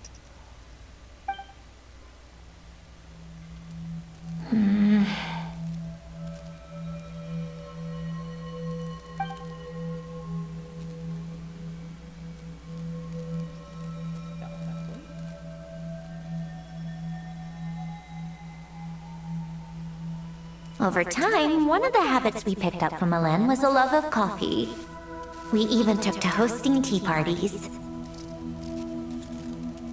A machine acting like a human. Kind of laughable, right? I suppose that's just what I'm used to.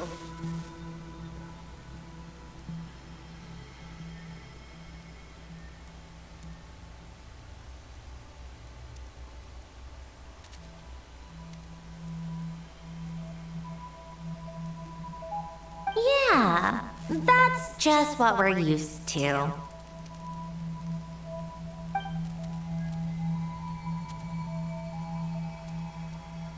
Hey, this place isn't half bad. Great spot for a party. More and and more people seem to be showing up to my tea parties uninvited. Anyone care to explain? Can you blame me? I saw Colombina leading Capitano somewhere, and I had to see what that was about.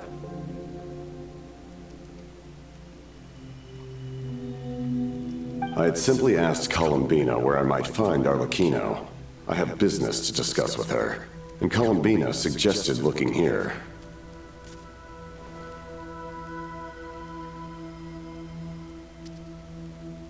Tartaglia and I were unaware that this was a private gathering. Apologies for the intrusion. It won't be for long. Whatever. Just add it to the list of annoying things that have happened today. What's one more?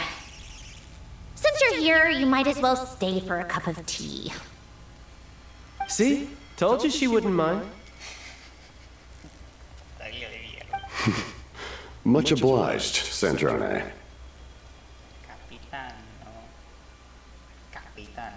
Well, look who we have here. Good thing I brought extra desserts. This has turned into quite the occasion.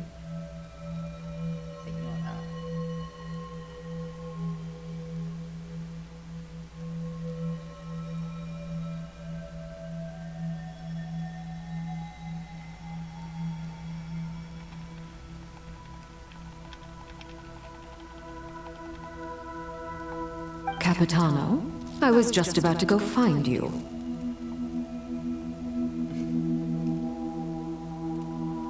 Pardon the intrusion. Rest assured, I won't sully your gathering with talk of work. We can have our discussion later. Spoken like a true gentleman. A certain unmannered 11th seat could learn a thing or two. You know, you really should start being nicer to me, Rosaline. Or I might just snatch that 8th seat right out from under you. I'd like to see you try. If you're gonna fight, take it outside. The only mess I plan on cleaning up is tea-related.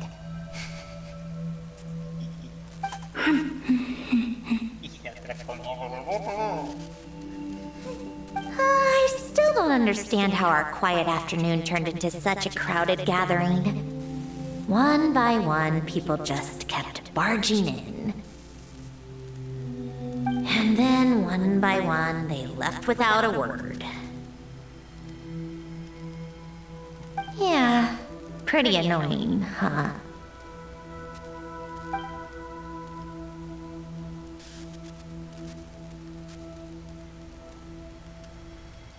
NodKrai.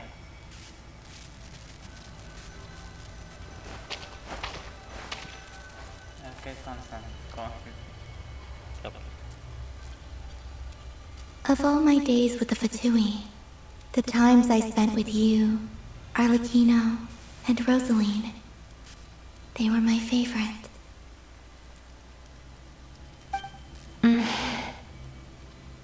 Goodbye, Sandrone.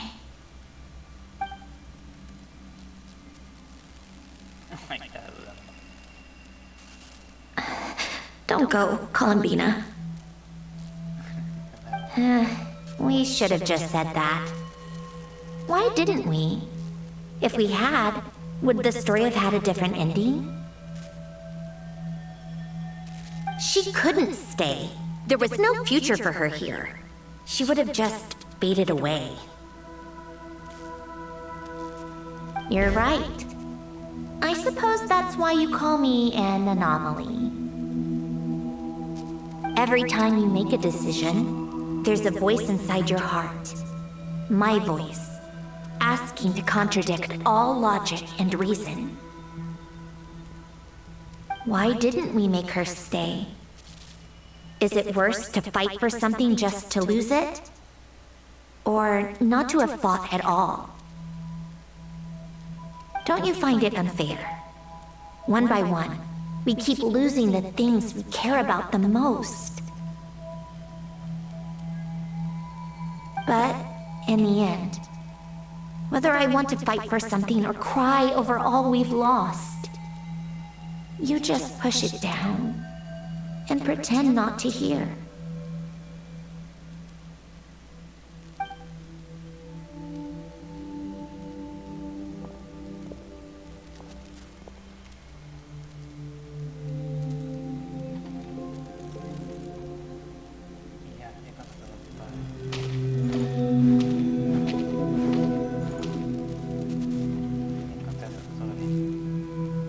And now, even Polonia, the other half of Alain's legacy, the last remaining member of our family. Even Polonia is no longer with us. I did everything I could, but it's just like Alain always said. Polonia was one of a kind. There was no replicating what he managed to create. Don't you feel like our connection to the past is fading bit by bit? Like, even the things we have left are slowly slipping away. I suppose. But you can't move through life without having to say goodbye. And even as we experience loss, there are always new things to be gained.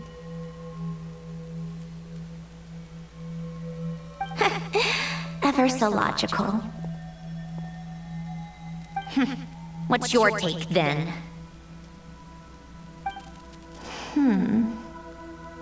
It feels like the more I care about something, the faster the world takes it away. It sounds so stupid, but I can't help it. That's the hand life has dealt me time and time again. Why even fight for something that's just going to be lost in the end? Better to never have had it at all. Better if it would all just disappear. Dark, I know. But the heart wants what it wants. Maybe the stellar linchpin appeared because of me. Because of what I wish for. I don't think so. Yeah, probably not. What an anomaly wants goes against all logic and reason after all. Well, go ahead and do what you came for. You're here to resolve the anomaly, aren't you?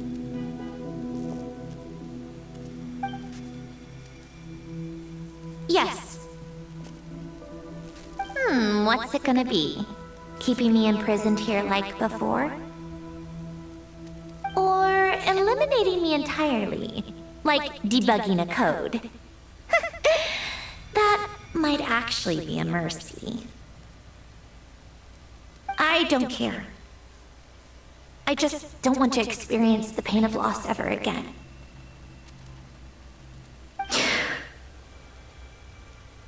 Go ahead. I'm ready.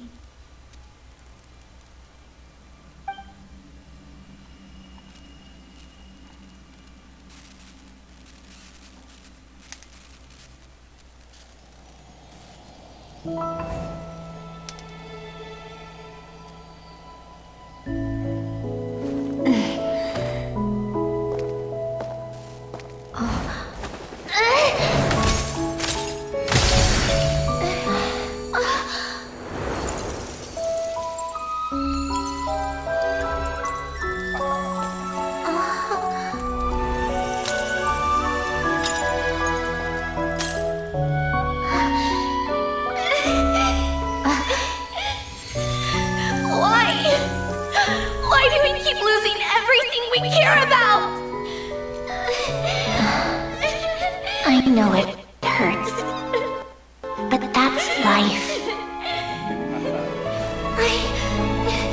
I wish... I know. I've always known. Because we've been one all along.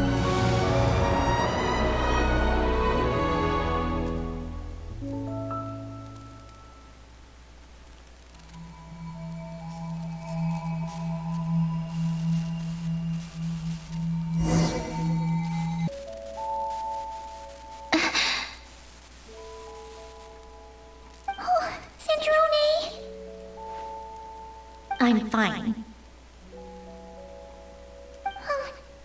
It's okay to cry, you know. Cry? You've gotta be kidding me. Save the comforting for someone who needs it, Paimon.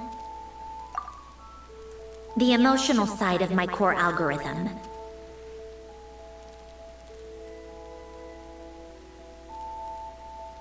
My emotion module has always been fully developed and operational.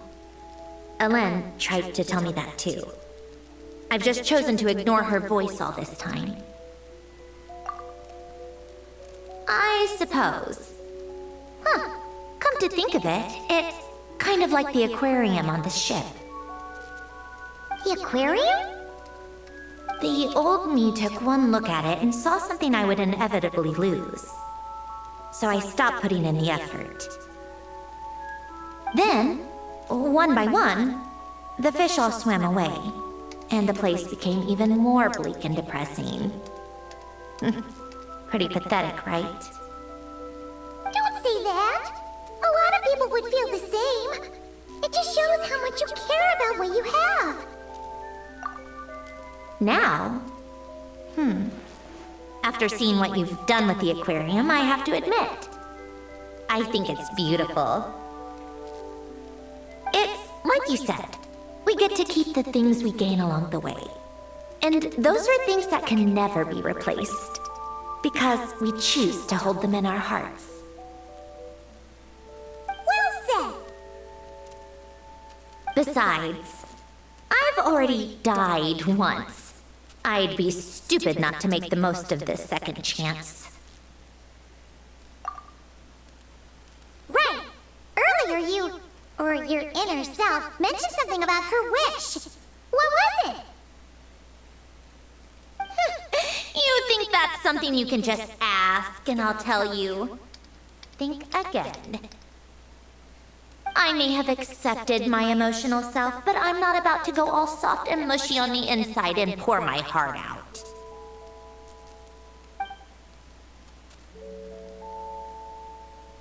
That said, taking a step in the right direction couldn't hurt. Starting with cleaning some old aquarium tanks of my own. Huh? Metaphorically speaking, I mean. Come on, let's head back to the ship. I need to talk to that shaman.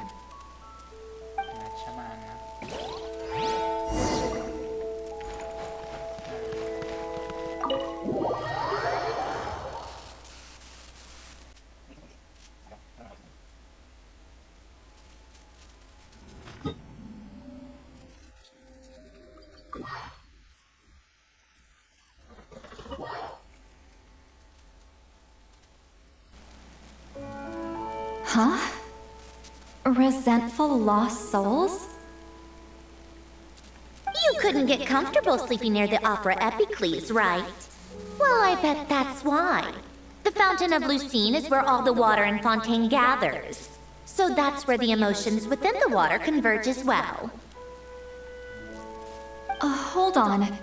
If it's souls we're dealing with, feeling uncomfortable should have been just the beginning. I should have been able to hear their voices or something.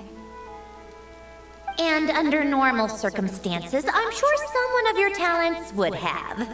The problem is, these souls are no longer complete. Remind me how they ended up like that again? You mentioned something about them being split apart? Yes, it's called soul severing.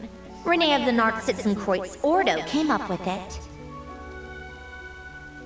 After learning of Fontaine's impending doom, Renee thought if he could find a means for the soul to live on in perpetuity, it might ensure the world's salvation.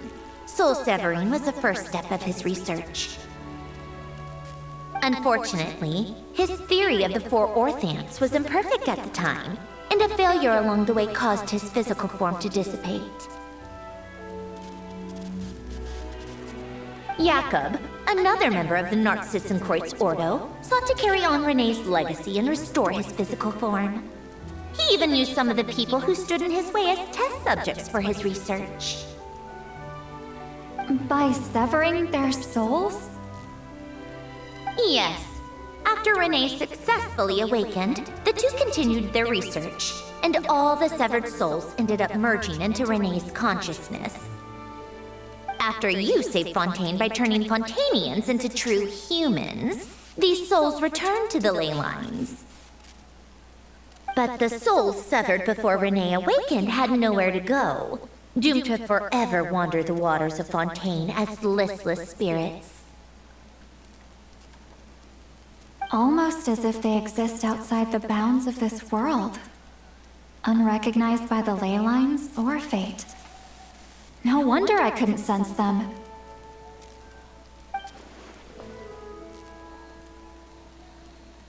Not only that, but over time, they began to fuse with other entities.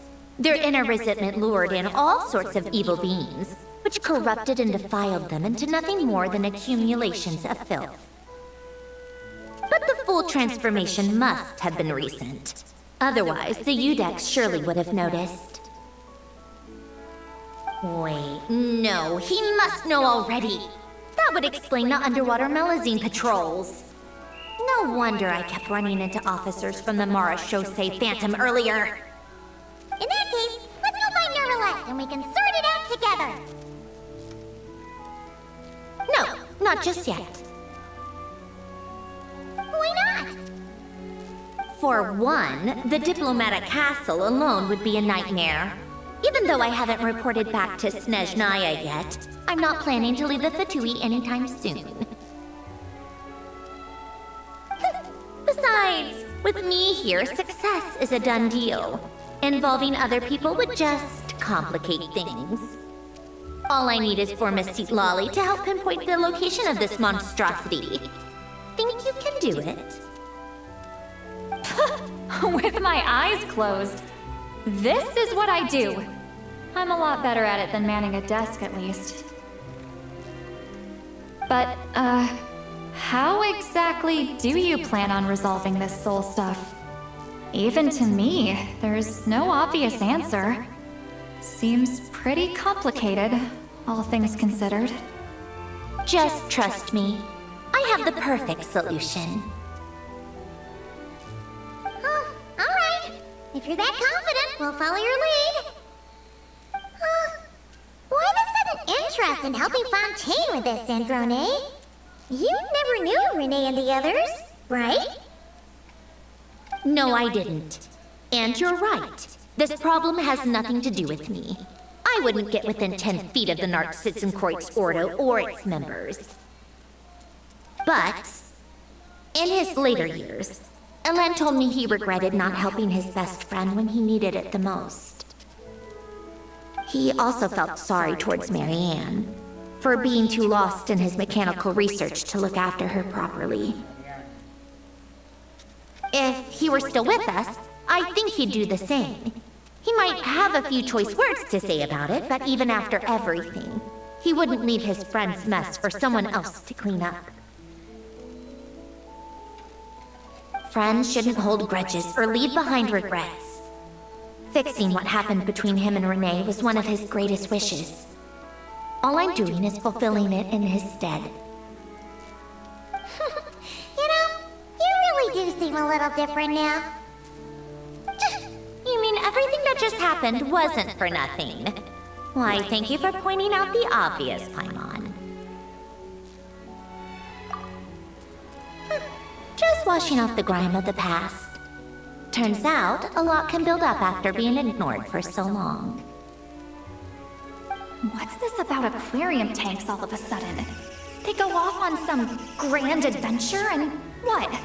Now they have their own private code? Stupid. Alright then, Lolly. Tracking this thing down is up to you. Huh? Oh, right. No problem. You get this, Granny Easley! You! Come with me to Hotel de Boer for a drink. Right now. Why? Because I said so! Miss Guillotin, I'll report back on the location tomorrow morning. Just need a drink or two first to bolster me up. Well, don't let me keep you. All right, you. Time to go. I've got scores that need settling. Huh? Ahí va. Me queda nadie todavía. Me queda uno.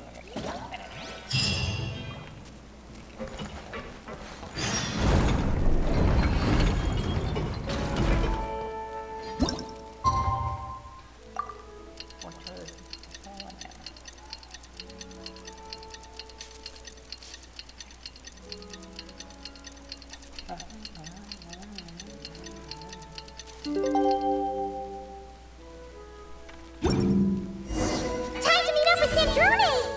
Wonder if St. Lolly was able to pinpoint the location. Well, we should know soon. Let's just hope it all works out.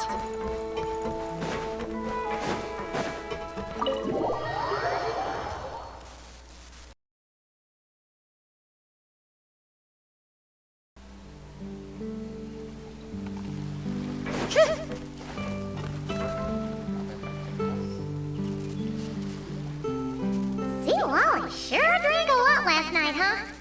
Wonder if she's even awake. Good morning. Columbina! Oh, phew. I sure know how to make an entrance. What are you doing here? We just finished filming a last-minute scene, so I came up to get some fresh air. The others are still down below discussing what the final scene should be. You mean, how it should end? Yes, they're torn between whether the heroine should reunite with her old friend or not. Ah, because the whole point is that she came to her friend's homeland to search for her, right? Oh, Paimon almost forgot the plot! Yes. Director Farina and Miss Chiori think a tragic ending where the two never meet would be more poignant. But Director Xavier thinks having the two reunite would make for a more touching and heartwarming ending. Me? I'm not sure. On a personal level, of course I want to see her again. Of course I want to experience that moment where we reunite, even if it's just for the cameras. But that means an actor would have to take her place, and that makes me feel... Oh. Huh? Yeah, don't look so worried. Making a film is supposed to be fun. Besides, it's all gonna work out. You can trust Paimon on that. Work out? How? Well, you know. Yep, exactly. Okay, I trust you. I'll just focus on having fun for now. Well, well, look who we have here. Traveler and Paimon. Oh, the lighting specialist and clapper loader that never were. Yeah. We kinda went AWOL, didn't we? Sorry about that. Seriously, don't worry about it. Everything's going smoothly on our end, so just do what you need to do. You seem to be in better spirits now, Miss Columbina. I apologize if our earlier discussion put you on the spot. It's okay, I'm fine now. The Traveler and Paimon talked me through it. So, what are your thoughts on the ending then? Should we have them reunite, or not? We should tie everything up in bows. Huh?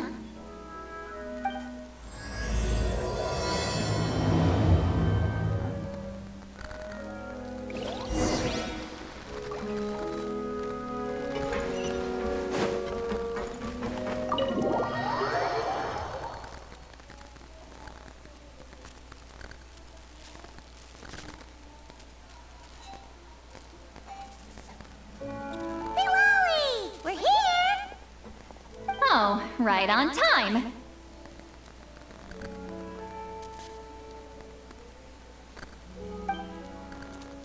Well, yeah. We weren't the ones who drank our weight in alcohol yesterday. What? Are you suggesting Granny can't handle her liquor? It takes a lot more than that to get me drunk. Really? 'Cause, you stopped making sense after a while. Did I? Huh. News to me. I didn't say anything too crazy, I hope. Let's see. You spent half an hour bad-mouthing Auroron, half an hour complaining about work, an hour talking about light novels, and, I kinda fell asleep after that. Are they gone? Oh, the crew? Yeah, we bumped into them on the deck, but they just left. Wait, but now that everything with your core is sorted out, what's stopping you from seeing Columbina? She misses you a lot. I just want to deal with this mess first. Besides, this is a perfect chance to make her jump for once. I have to plan it out more. But enough about that. Were you able to pinpoint the location of our target? Of course! When Granny Eatsley promises something, she delivers. Great, let's see. Morte region. Wait, this is the Tower of Gestalt. The place the souls were severed. Is that the source of the resentment? Or is it the Narcissus Kreuz Ordo in general? Let me come with. This thing's movement isn't fixed. If it's not at this location when we get there, I can use a ritual to summon it. You've already gone to more than enough trouble. I don't mind. These old bones have nothing better to do anyway. Summoning a spirit isn't going to do me in. Besides, if I don't go, they'll just have more inside jokes I can't join in on. All right then. I appreciate it.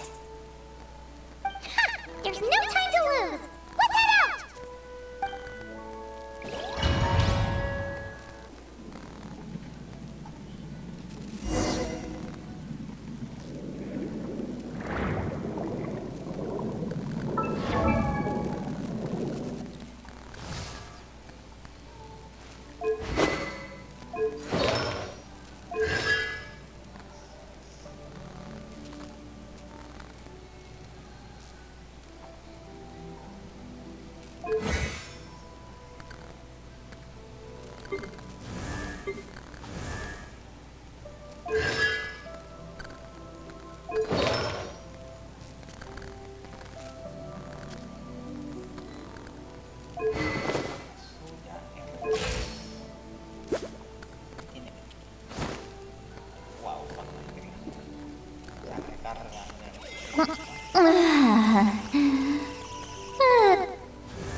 No sign of it so far. Should I start the summoning ritual? Let's drain the water from this floor of the tower first. It'll make it easier to move around. Wait, we can do that? Of course. Alain and Renee both saw the future that awaited Fontaine and even shared a few methods for waterproofing buildings. The principle behind it is... not important. Just unlock the mechanisms in the order I tell you.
Ready?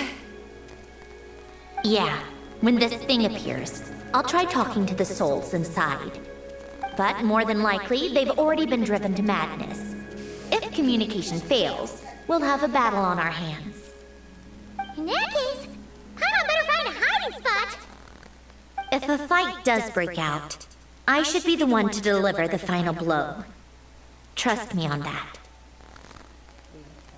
Understood. All right, I need quiet. Wandering spirits, drifting along the tides. Hear me now. Broken souls, silenced, torn apart, and forsaken. Follow the traces of the past and return to us.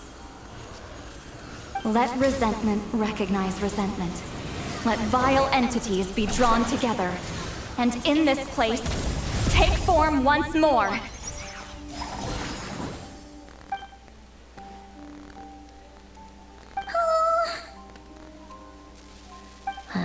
What now? Is that it? This is exactly why I deal in math, not magic. How are we supposed to know what stage the spell is at? It's like there's no logic to speak of. Mechanical science is so much easier to...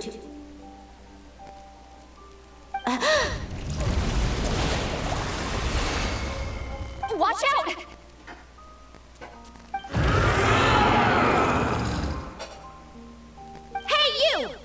Or whoever's inside of you.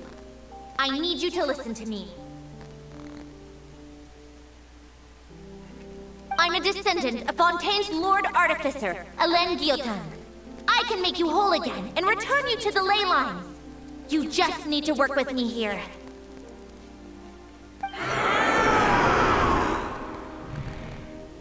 Sandrone!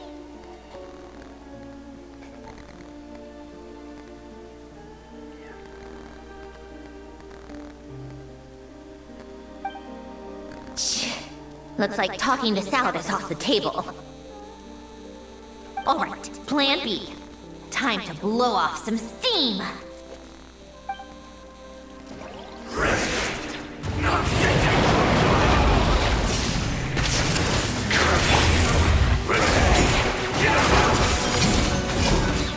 You're cursing out the wrong person! I didn't even know this!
Like them.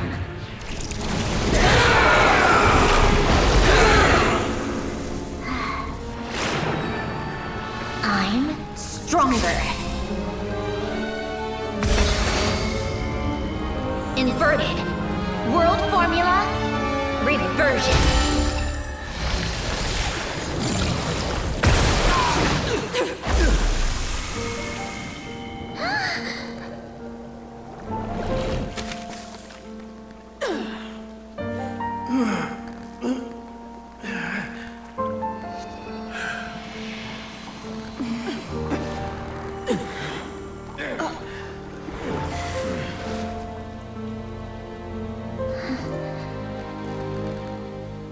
Be at peace among the tides.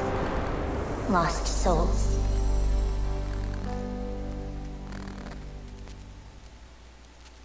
Is it over? Yep, told you it'd be a piece of cake. How did you do that back there? That creature was nothing special.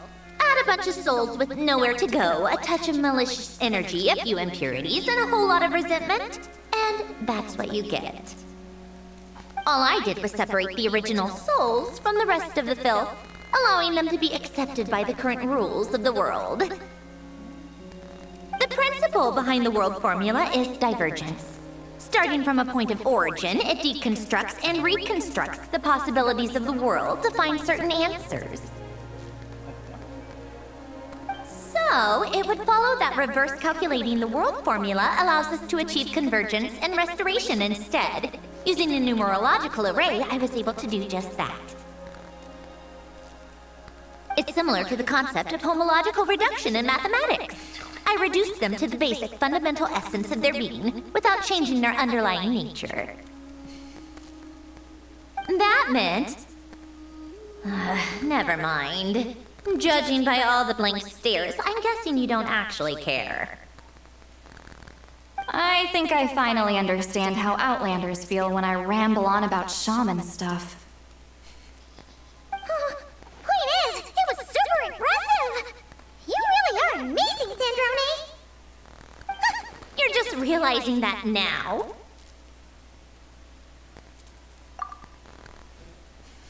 Ahem. Enough about that! We should get going. I'll go reset the mechanisms inside the tower. See you back on land.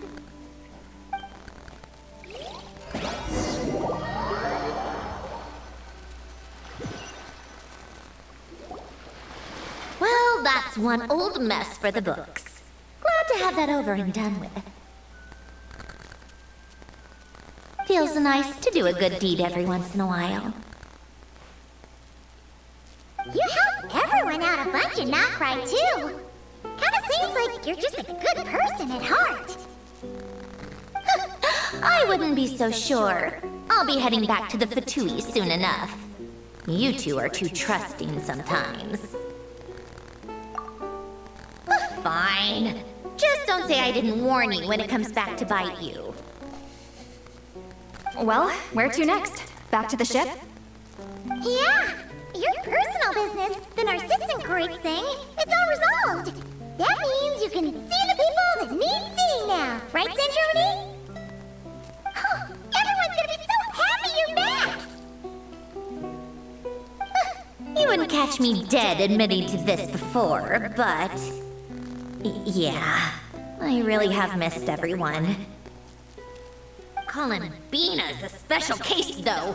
This time, I'm definitely getting her back for all her annoying antics over the years.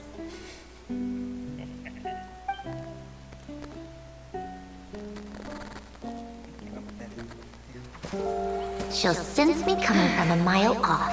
How am I gonna...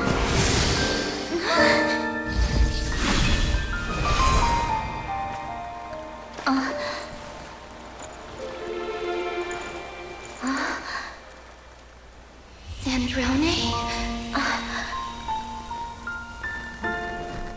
Is it really you? You're back? You didn't tell me.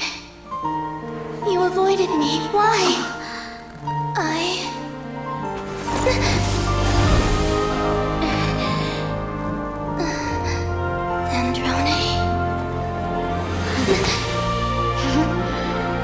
Now we're even.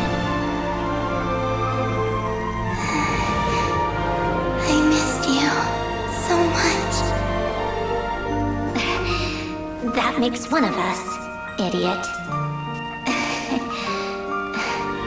I'm here, Columbina.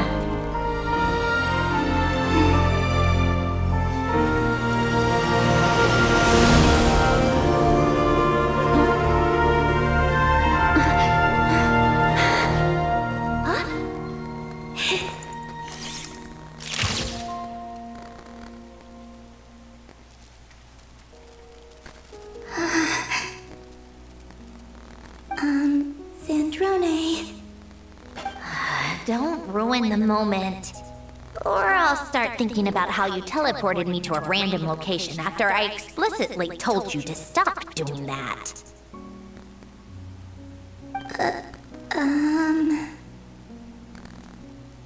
And scene! Bravo! Bravo! We got it! This is exactly the ending I was hoping for. Huh? Where did you just go, Miss Columbina? You vanished! And then the next second you were back hugging this, new friend here. That was all on camera? Yeah. Well, the camera was already rolling and it happened so fast, so... yeah. Hold on. This must be... Yep, my best friend. The one I was looking for. I never thought I'd actually get to see her again. I'm just... so happy. Plus, the film got a happy ending too. It's all thanks to you, Sandrone. Sandrone? You couldn't stop being annoying for 1 second? Columbina!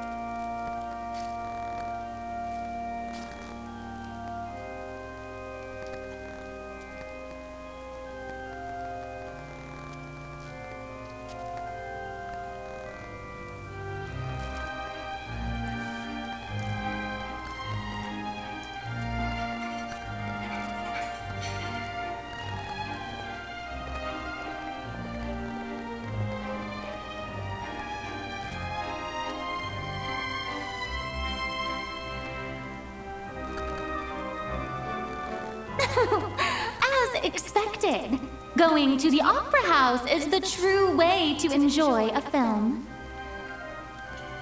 You get to see the audience's reaction in real time, too. The ending seemed to be received quite well. I can't believe you let us include that in the final cut, Sandrone!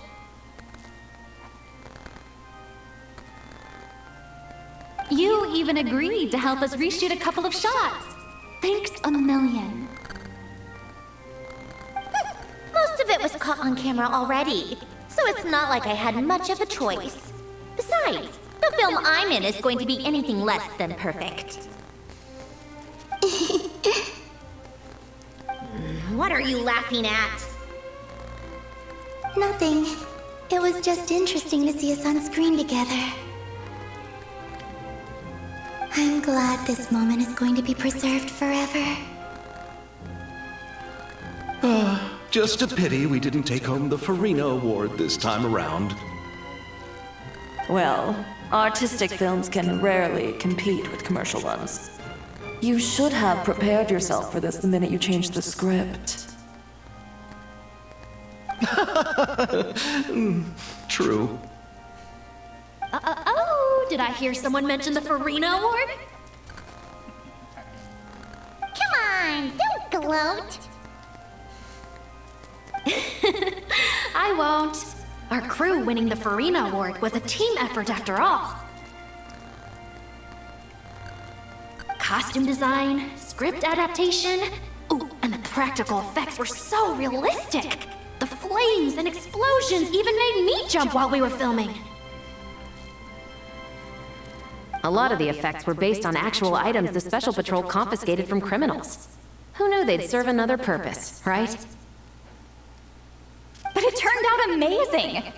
Really brought the thrilling scenes from the novel to life. Fontaine's film industry is seriously impressive. Which film did you vote for, Alain? Isn't it obvious?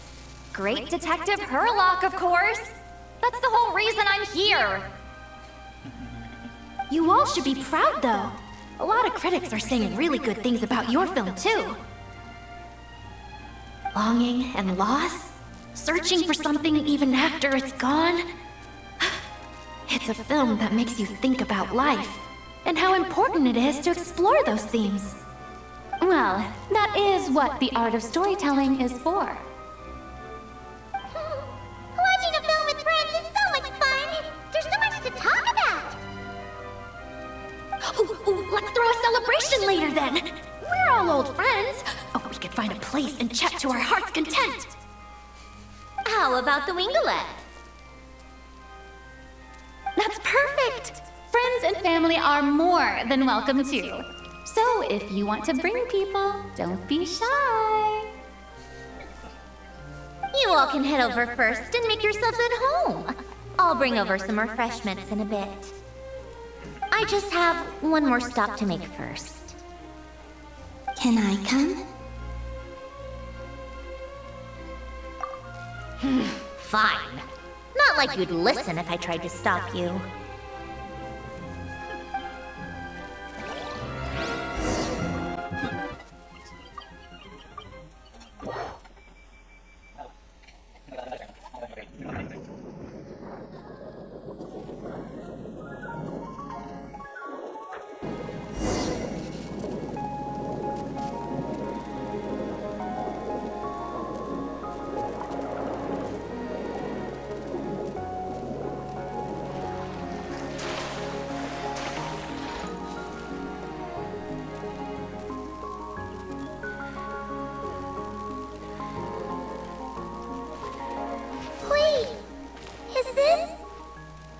Yes. Here lies Lord Artificer, Alain Guillotin. This is his grave. Oh. I'm sorry, Alain. I'm sorry this is the first time I've been back since leaving Fontaine. I should have come to see you more often. I got your gift. I even cleaned up one of the Narcissenkreuz Ordo's messes along the way. Our home is just as quiet and warm as it always was. The flowers in the garden are still thriving. I'll make sure to tend to them more often from now on. Polonia received irreparable damage in battle. I should have taken better care of your invention. I'm sorry. Polonia was family to me, just like you. You always said I was a fast learner, but I'm not so sure. It took me far too long to learn the things that truly matter. I never said this to you back then, but thank you for creating me, for giving me the chance to experience life. Being your family meant everything to me. Absolutely everything.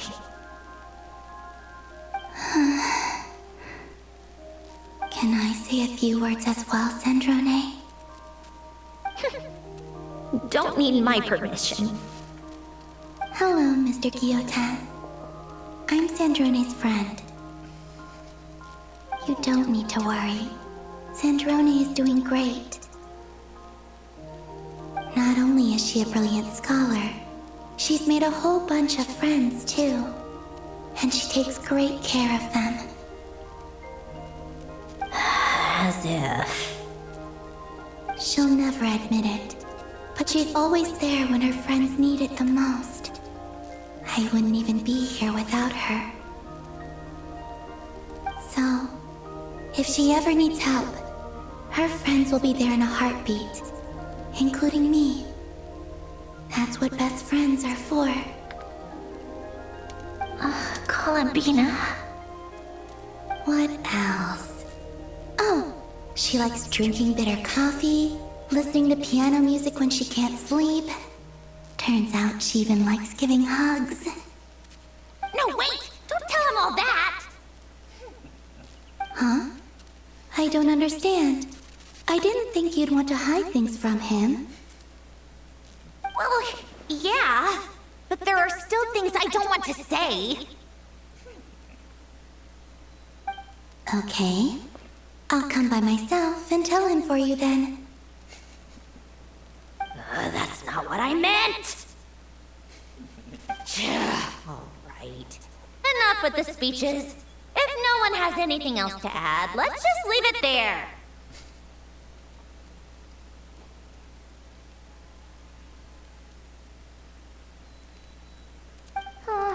Should we say a few words too? Kinda seems like Columbina said it all. Oh, great idea!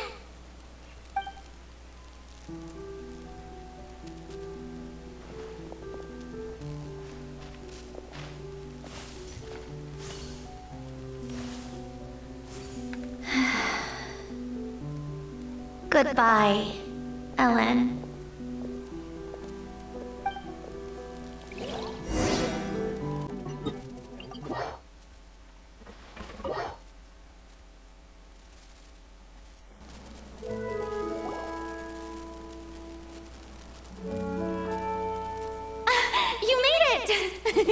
The party's already started.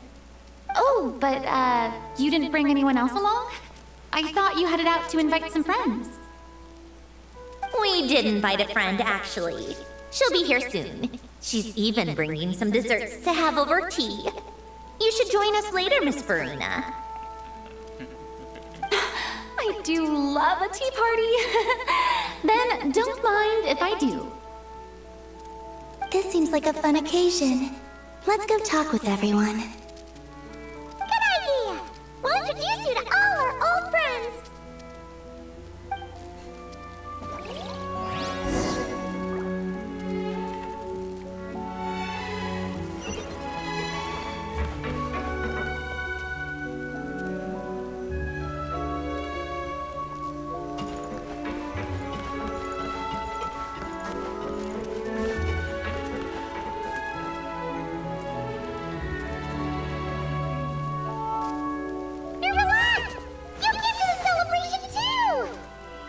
Yes. I can only hope my presence does not make anyone ill at ease. Who's this? All right! This is Nervalette, the Eudex of Fontaine. And this is Columbina and Sandrone. Greetings. Hello. These two must be the Fatus and former Fatus related to the recent incident in NodKrai. I read about them in the diplomatic report. The Eudex? Oh, the dragon that cries a lot.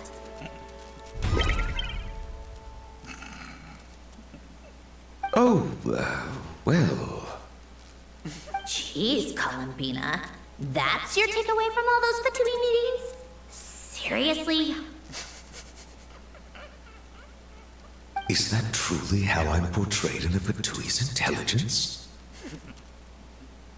You must put a lot of people in prison, then. Well, it would be more accurate to say I pass judgment on their crimes. All trials in Fontaine strive for fairness and justice, so as to avoid imprisoning the innocent. So, only the people who deserve it get sent to prison. Well, deserve is quite a subjective metric, is it not? At the very least, I can promise that in every trial over which I preside, I make every effort to deliver a fair verdict.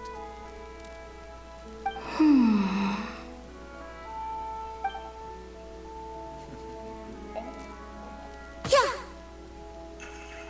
Oh, for the love of... what is she doing now? You seem like a good dragon. Not the kind that throws people in prison for no reason. I think we can get along just fine. Well, thank you. Then she punched me because... Sorry, Nervalette. She thinks that's a sign of friendship. Where does she even pick up weird habits like that? I see. I believe I have observed people on the streets of Fontaine expressing affection in a similar manner. I suppose I now know what it feels like. Yes. Quite abrupt. You know, these two are surprisingly alike.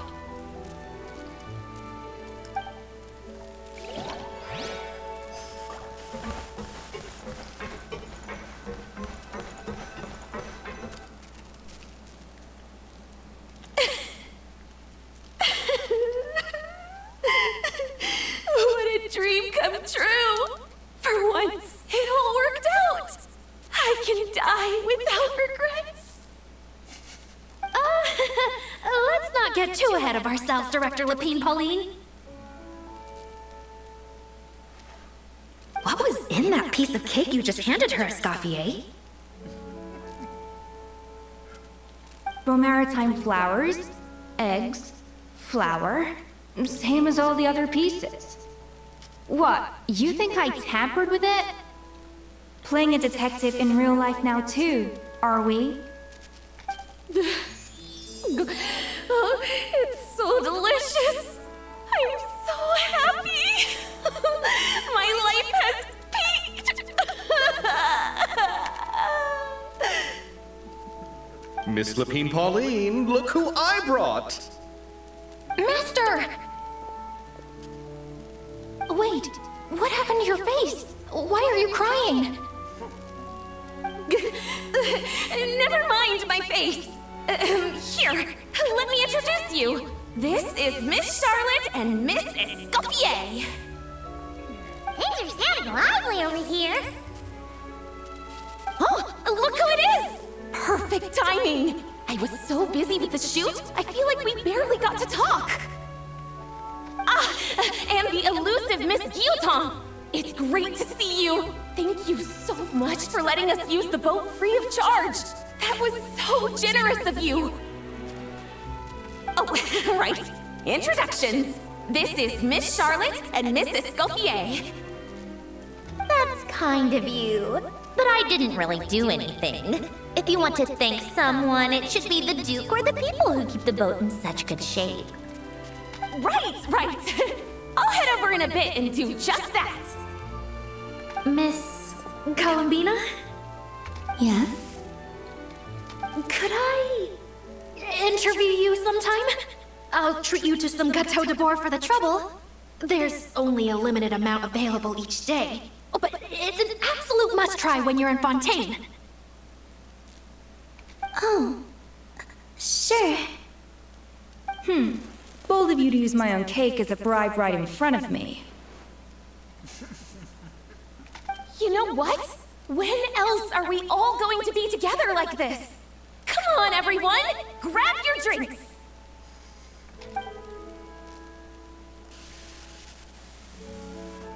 Are we going to toast?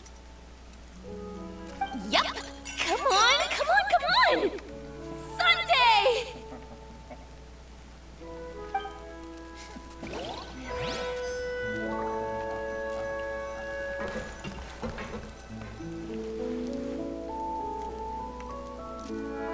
You made it. Sorry for starting the celebrations without you. No worries at all. We're just glad everyone's having such a great time. Oh, right. You've probably seen them around already, but let us introduce you for real. This is... Miss Columbina and Miss Guillotin, right? Oh, we saw the film you were in. It was so touching. Yep. This one started bawling her eyes out right next to me in the theater. I know. I didn't bring nearly enough tissues. Thanks. We saw your film too. I memorized all your names. Oh, guess we can skip the introductions then. Our effects were pretty over the top, right? Some of the extras in the big scenes were actual members of the Sfina di Rosula. So basically, your contribution was creating realistic-looking chaos. That wasn't the only realistic aspect. Miss Chevres and Miss Emily were also kind enough to lend their expertise on criminal investigations and forensics. Oh, it was nothing. I was just honored to take part and help out. Wow! No wonder your film turned out so good! You basically had an expert in every field. Talk about stacked crew! Oh, speaking of, want to join in on a round of tabletop troupe later, Miss Colombina and Miss Guillotin? I mean, what better place for a party than a party? Here we go again. That sounds interesting. Yes! Persuasion successful! What about you, Miss Guillotin? I guess one round couldn't hurt. Critical success!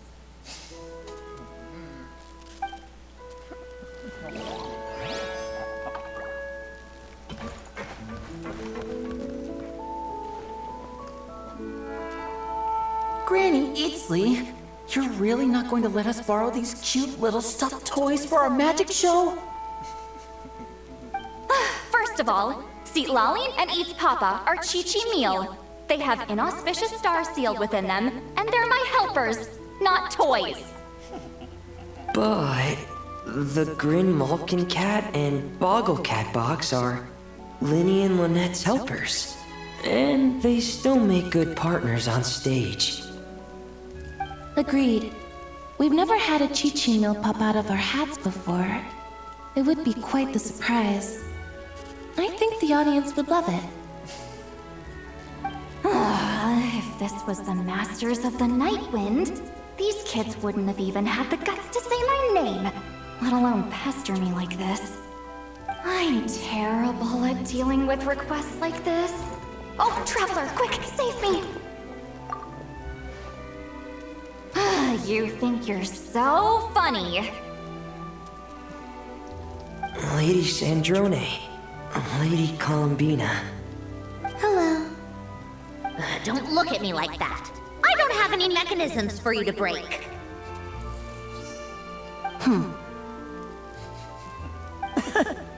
Don't be fooled by my sister's demeanor, Lady Sandrone. She's just as delighted as the rest of us to have you back. Well, I suppose when I'm not so busy, I could find some time when Arlecchino is around and bring over a few gifts to the House of the Hearth. You're too kind, Lady Sandrone. I'm sure just your visit alone would make Father more than happy. I just need to borrow them for a bit. I'll pull them out of my hat, give them a quick hug, then give them straight back. When did hugging become a part of it? Oh! I could lend you Pear, so you have something to hug in the meantime. He gives really good hugs. I don't need something to hug in the meantime. The issue was never the hugs. How about this? You can have 2 VIP tickets right next to each other. Excellent view. Right next to each other?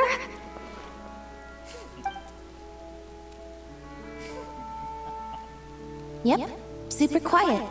No one will bother you. I'm sure you'll have a great time. Fine.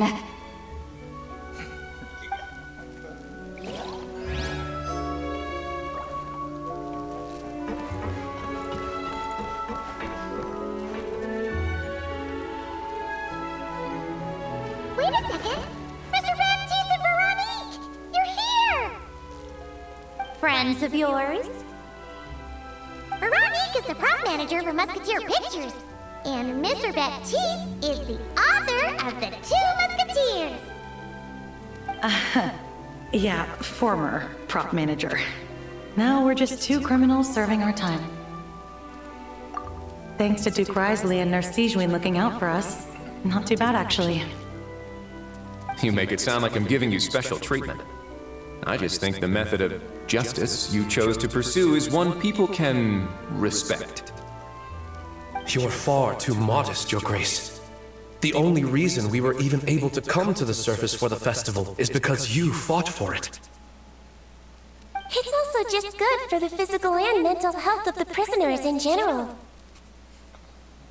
Anyway, I suppose I have you to thank for keeping the winglet in such good shape. I never knew she could look so striking. I didn't do anything special. It was mostly the Traveler and the others. Don't sell yourself short, Miss Guillotin. You are the current captain, after all. In light of that, I have to ask. Do you mind if I leave up some of the installations so the people back at the fortress can also enjoy the aquarium? Huh? Like I said before, I just think it would be good for the inmates who clean and maintain the winglet to see their work put to good use. Besides, maintaining an aquarium is sure to be a lot more interesting than scrubbing rust off the walls and deck. Oh, of course I don't mind. I'm grateful you even want to keep it. Great. Then it's decided. That's amazing, Sandrone. We should go hang out at the Fortress of Meripede later, then. You do know you just invited me to hang out in prison, don't you?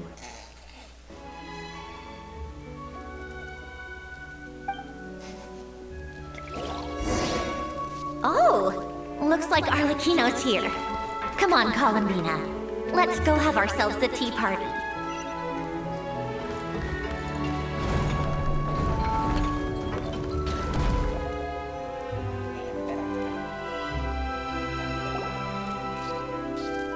Well, it's been quite some time since the three of us gathered to drink tea like this.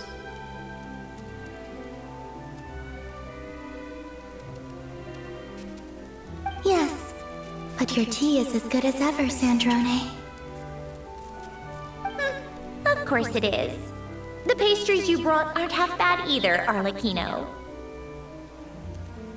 I'm glad to hear it. Are they to your liking, Miss Farina? If I remember correctly, this particular cake is your favorite. Yes, thank you. The tea and pastries are absolutely delicious. I can't believe I'm casually sipping tea with 3 harbingers. Or are some of them former harbingers? Who knows? Due to diplomatic reasons at the time, our last tea party was rather tense, wasn't it, Miss Farina? You have my apologies. But this is simply a casual gathering of close friends. So I do hope you can relax and enjoy yourself. Of course! I appreciate the hospitality, in both cases. Next time, let me be the one to treat all of you. I'm sure we'd all be delighted to have you join us more often. The same goes for you two. We should do this again! We've all been through thick and thin together by this point. This is nice, Sandrone. It reminds me of the happy times back in Snezhnaya, when things were so lively. Yeah. To be honest, I never thought these gatherings would feel this lively ever again. Well, I think I speak for all of us when I say we're truly glad you're back, Sandrone. Me too. I've realized that holding on to what matters doesn't just mean protecting what you already have. By reaching out and striving for something new, you can gain much more than you think. No, that certainly doesn't sound like something the old you would say. Well, I'm only going to say it once, so don't get used to it. Who knows? Perhaps your tea parties will only get livelier from here on out. Once you return to the Fatui, we'll have more opportunities to keep in touch in any case. I want to spend more time together too. But I don't want to go back to the Fatui. Well, NodKrai isn't too far from Snezhnaya. It shouldn't be hard to find a place where we can all get together.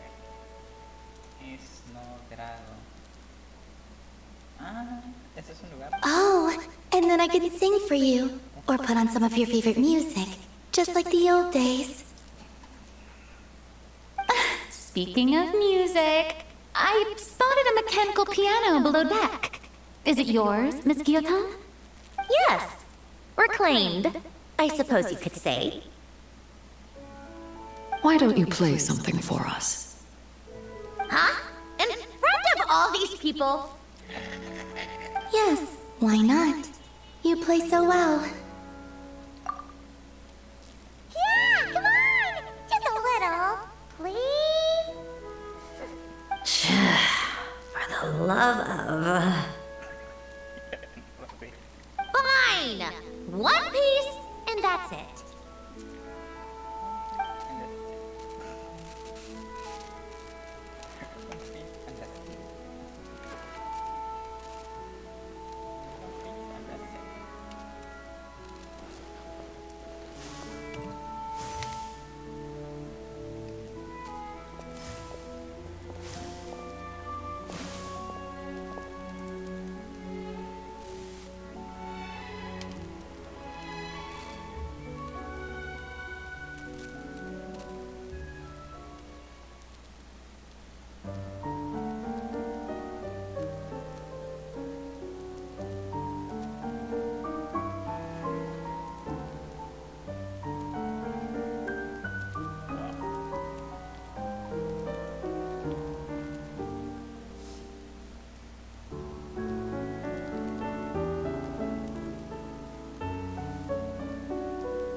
Musketeer pictures?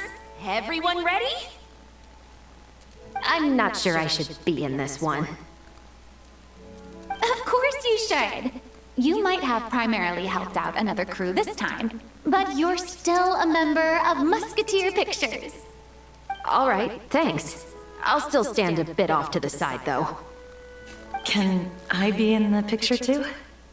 Of course, Miss Veronique. I would have loved to have you in the last one, too, if circumstances had allowed it. Thank you, Director Xavier. Do I really have to be front and center? You're one of the lead actors! Of course you do! Nervous, Sandrone? No! All right, look at the camera! And 3, 2, 1. Musketeer Pictures!